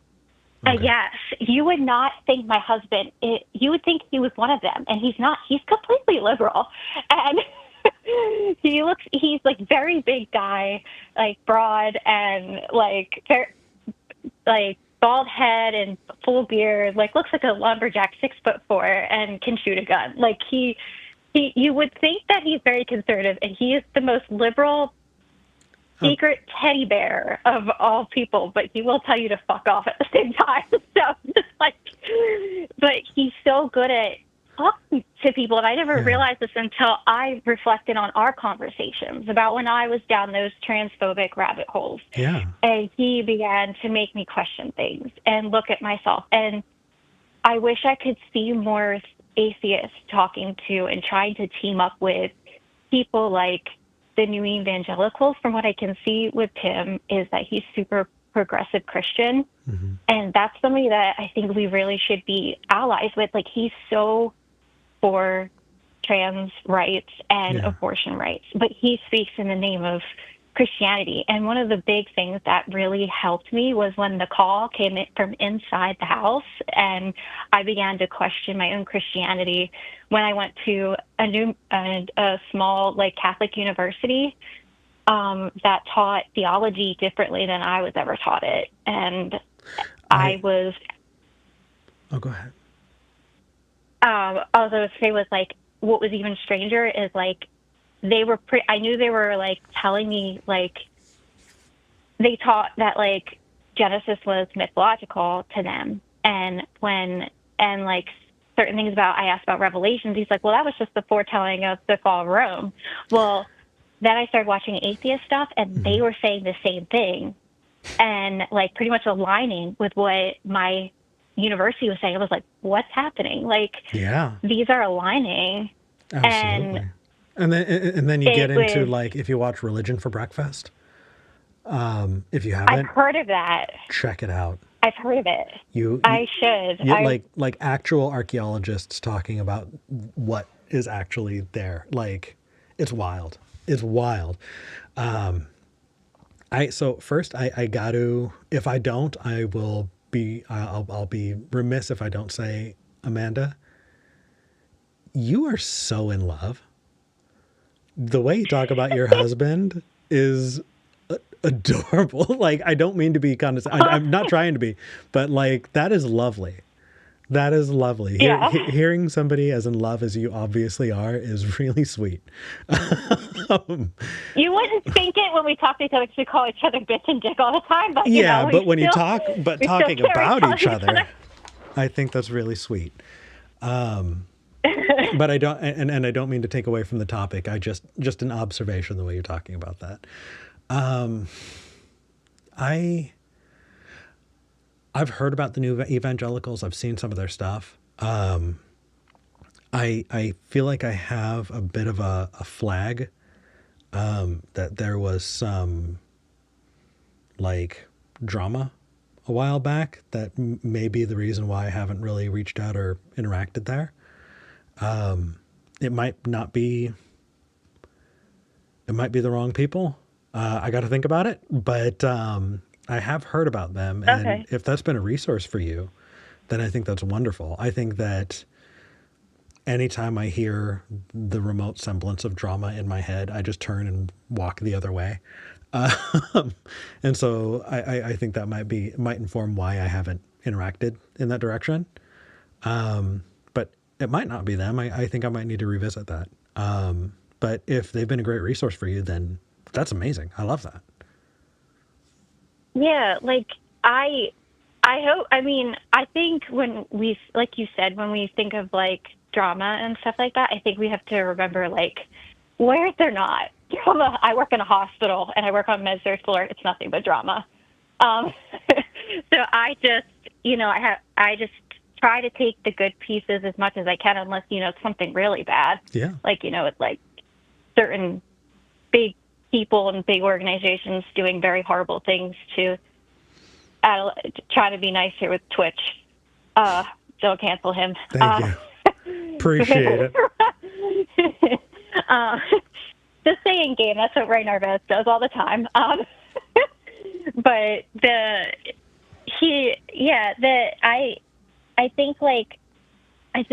I just think it's important that when we talk, like, I hope we continue to talk to each other, and because it did take my husband reaching out to me, and he doesn't like talking to my family. Like, he doesn't want to come to family outings either. I'm like, well, then how the heck did you tolerate me? Because, like, I was the same way. Yeah. And he was like, I don't know, you were different. And but at the same time, it was like, well, it took you talking to me, and you didn't talk to me condescendingly. Yeah. And, like, I just wish more people realized the power of conversation. Me too. I really do, too. It does suck, because I agree with the whole boundaries thing. Like, I haven't talked to my mom in 2 years. So Hey. it's not, easy. No, it's not. It does get easier with time. There's family that I haven't talked to in many years. My dad, I haven't spoken to him for about 15 years. Yeah. Yeah. Whatever your reasons, I'm sure you have good ones, and I support you. And I agree. I think these conversations need to happen, and it's my hope that shows like this are going to continue to encourage and model this kind of discussion for others. Yeah. Thank you for calling in. This felt like a really big hug. Like, it's really sweet of you to call. Thank you. No problem. I would love to keep talking more. It actually wasn't the direction I was expecting. I got emotional because, just like I said, the whole abortion ban thing is riling me up. Like I said, I want to be an OBGYN. I have a bachelor's degree in bio, so I'm striving. But at the same time, where we're going, and like in terms of like the election, it scares me. Like, do I want to keep pursuing this? But at the same time, I'm like, people are going to die, and anybody that I can save, like, I want to try to. But if they initiate the Comstock Act, I'm very nervous about any kind of OBGYN procedure they're going to try to do. Like, that's why I'm getting my fallopian tubes out on December 12th. And hey, it's like, cheers. Yes, oh my God. Even the schedule is like, there's no way they're making it like federally banned. I'm like, they have their ways. Like, Comstock Act is a real unfortunate thing that scares me. And they're banning certain medications. It's just like, I've been put on Lupron. I've been given misoprostol before, not for abortion reasons. I can see the validity. I'm going to get a DNC for non-abortion reasons as well, coming up with this procedure. Yeah. And they want to take a lot of this stuff away. And I'm like, this isn't what it's only used for. Lupron is not just used for trans kids. It's a chemotherapy drug. Like, I can't. It does scare me. These conversations I just find so important in the way that they are conveyed. And I did talk about you on a post that I made on the New Evangelical Community, saying like, I think you're one of the people that does good call-in shows, and that's really an atheist that people that can listen to you, and like you can get respect from either Pastor Aladdin or Anthony Magbosco being like very good with talking to people and inciting questions instead of just yelling and screaming. Sometimes it always seems like with atheist shows, and I started out on those and I realized how much of a turnoff it can be. Yeah, it's cathartic for a while, right? Like, it feels good for a little while, but after a while you kind of go, okay, I'm maybe ready for maybe a more nuanced approach or something like that. And so, I'm glad you got here though. I would love to have a more like detailed conversation about the impact of conservative policies on abortion rights and all of that. I think that we're definitely over time, and so I'm not going to be able to give it the time it deserves.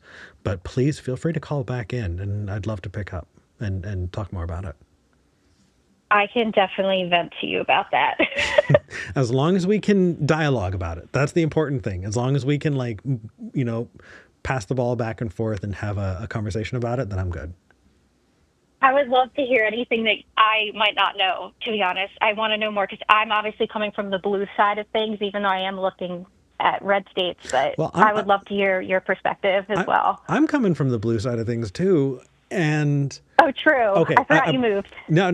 So I'm going to cede this conversation. We can't have it right now, but I'm going to give you a bite. Okay. Yes. Sorry. I'll let you go. No worries. I'll tell you right now. I don't have ovaries. I've never had ovaries. And if somebody wants to call and talk about abortion, they're talking to me. And often the person who's calling does not and has never had ovaries either. And so you have two dudes talking about abortion. And the funny thing is, you said when you see that happen, you get really angry. And I'm just like, yeah, no, I totally understand. When we pick this up in the next conversation, I want to get your opinion on how and where and what my responsibility and ethical obligations are, And when am I trying to speak for a group that I'm not a part of? When that's helping and when it's not helping, because that is something I'm interested in. But let's pick that up next time, okay? Yes, I would love that. I'll research into how you can help. I would love that. In the meantime, Amanda, thank you. Take care of yourself. You too. Bye, Eric. Bye. All right, before I read Super Chats, I have one more call. I know we're super, super late. I have so many callers. A lot of callers have dropped out and will be calling in next week. But I do want to change things up and do something a little bit different to take this last call. So again, if you want to make sure that I read your comment, send a Super Chat and I'll read that at the end of the show. But first, David in Washington is my last call for the day. David, how's it going? Going okay. How are you, Eric? I'm doing well. I hope that we have enough time to give this topic justice. You wanted to talk about classic Chinese philosophy, and I worry that I may not have enough time, but I want to try. So tee me up. Talk to me. What's on your mind here? Okay, I understand the time constraints, so cut me off at any point. Okay. And I do want to start by saying so much appreciate hearing you and your views on things. But so the beginning point, if there is such a thing, of Chinese philosophy would be the I Ching, which is the Book of Changes, and the overall worldview from that is that everything is always changing. We're always in transformation. There's no beginning, no end. There's no creator, only transformation. Okay. And so this was taken up by Confucius and Lao Tzu. But that notion makes you look, instead of for permanence, and I'll contrast that with the Christian view, which is the beginning point is a permanent, omni-God. And so you're always looking in that view for what is permanent, what is true, you might say. Mm-hmm. But from the classic Chinese position, you're always looking for balance, how to negotiate through this world of constant transformation. So this is where the whole kind of yin-yang school came up, is to look for how to balance your world. And so from there, that's the basic understanding of the world. Okay. From there, you go to Confucius, who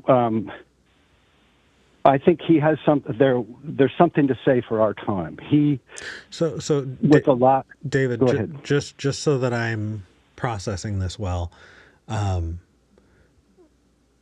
you're laying the groundwork for something. What is the thing that I should be focusing on here so that I can address, the bigger question or point or statement, like, just so that as I'm listening, I'm making sure that I'm picking up on the things that are really important here. Is there like a unifying principle that you want to discuss or get an opinion on or something like that?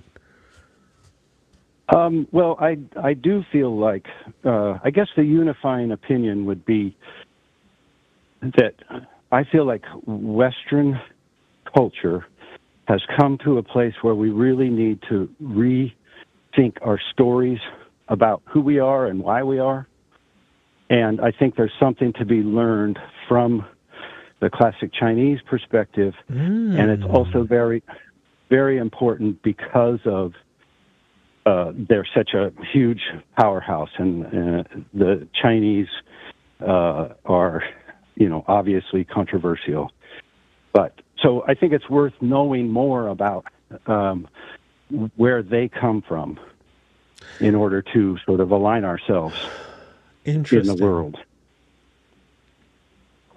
I feel like I know that I've said this on the show before, but identity, is at the core of what makes you you. And identity, to me, is merely the collection of stories that you tell yourself about yourself. And so in that way, a society that's built on a Confucian story is fundamentally different from a society that tells different stories about itself, right? Right.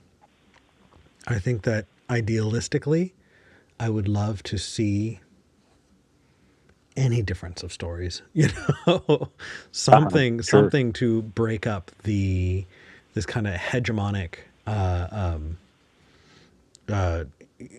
Christian, really Abrahamic,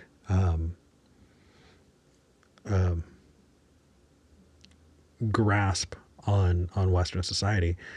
And while I want to see anything, help kind of break that up and make difference, I don't know. I guess I would want to I think we need to first put a big asterisk that we're just playing with thought experiments first off, because Right. I agree with you. because there's so much more that we need to change into society for people to start telling different stories about their culture. And we can have a conversation about what it would take to make that happen and whether it should happen. And if it does happen, what kind of stories we want to tell ourselves ideally.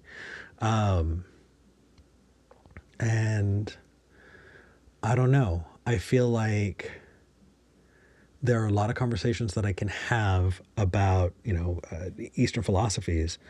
But this one I think is currently a little too broad for me to be able to wrap into an individual conversation that is useful, but I would love to have you call back with just like a smaller bite. That way we can chew on it, because right now it's like one of those burgers that's way too big for me to get my mouth around. and I'm not able to really get a bite, Mm-hmm. Okay. Yeah. I'll think about how that would happen. Yeah, because like you were teeing up all of this, and ultimately the way that you kind of summed it up for me was wonderful. It's just really big, Right. and I want to know whether or not we want to focus on, should it be? What do we have to learn from this? Maybe that's a different conversation than should it be, or what would it take for people to change the way that they think about themselves, and what would the impact of that be? Each of those is a multi-hour long conversation. And so I want to make sure that we can have a dialogue that's productive, Mm-hmm. Okay. Yeah. Well, I'm interested in that too. So, Good. I follow your lead. You're the one that does this all the time. But Well, could I just sort of add one thing into that? Just to, so that central point of living in constant transformation is part of Western culture in the theory of evolution. It's deep in that. I don't think so. I think that they may be parallel, but I don't think they have influenced each other like that. I don't think that they have a direct impact on each other. Like, I wasn't saying that. I was saying that they're parallel. I agree with you. Yeah. They're parallel, but I'm saying we have that root in our Western culture. If we start thinking about what it actually means to be evolved and evolving here on this planet, that's clearly changing all around us all the time. Yeah, even that, David, I got to tell you, there's so many asterisks I have on there, because change over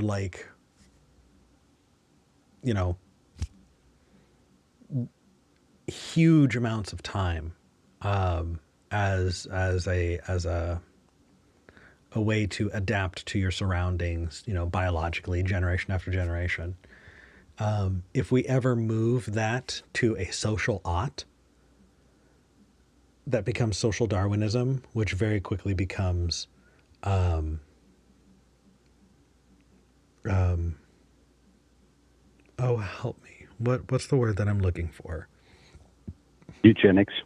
That is exactly the word that I'm looking for, eugenics. Yeah. And so I have a huge red flag when I think about evolution in a way that has to do with arts and society, simply because that is the road to eugenics. But let's pick this up on another week. And also, last time we talked, we said we were going to talk about you being a panzoist. And I'm still incredibly interested in that. So we have more conversation to have. Okay, David?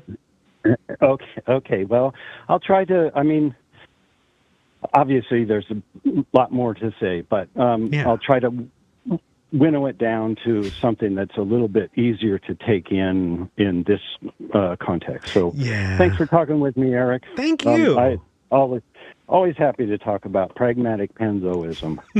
then let's have that call. But until next time, take care of yourself. Oh, okay. Thanks, Eric. Talk to you later. Bye. Bye.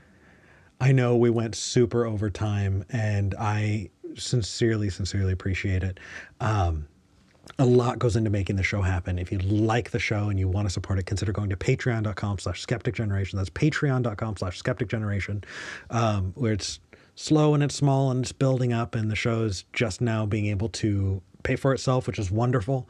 And I would love to continue doing this. That's a great way to do it. This is the time that I read the super chats. And so I'm going to check, and there were not super chats. So that's easy enough. Thank you all for joining me. I'm going to be hopping into the Discord after show to hang out with people for a little bit. If you want to join us, you absolutely should. Link is in the description. I still have time, apparently. And you do too. Thank you so much for joining me. I hope you have a wonderful rest of your day. And I'm glad we had this talk.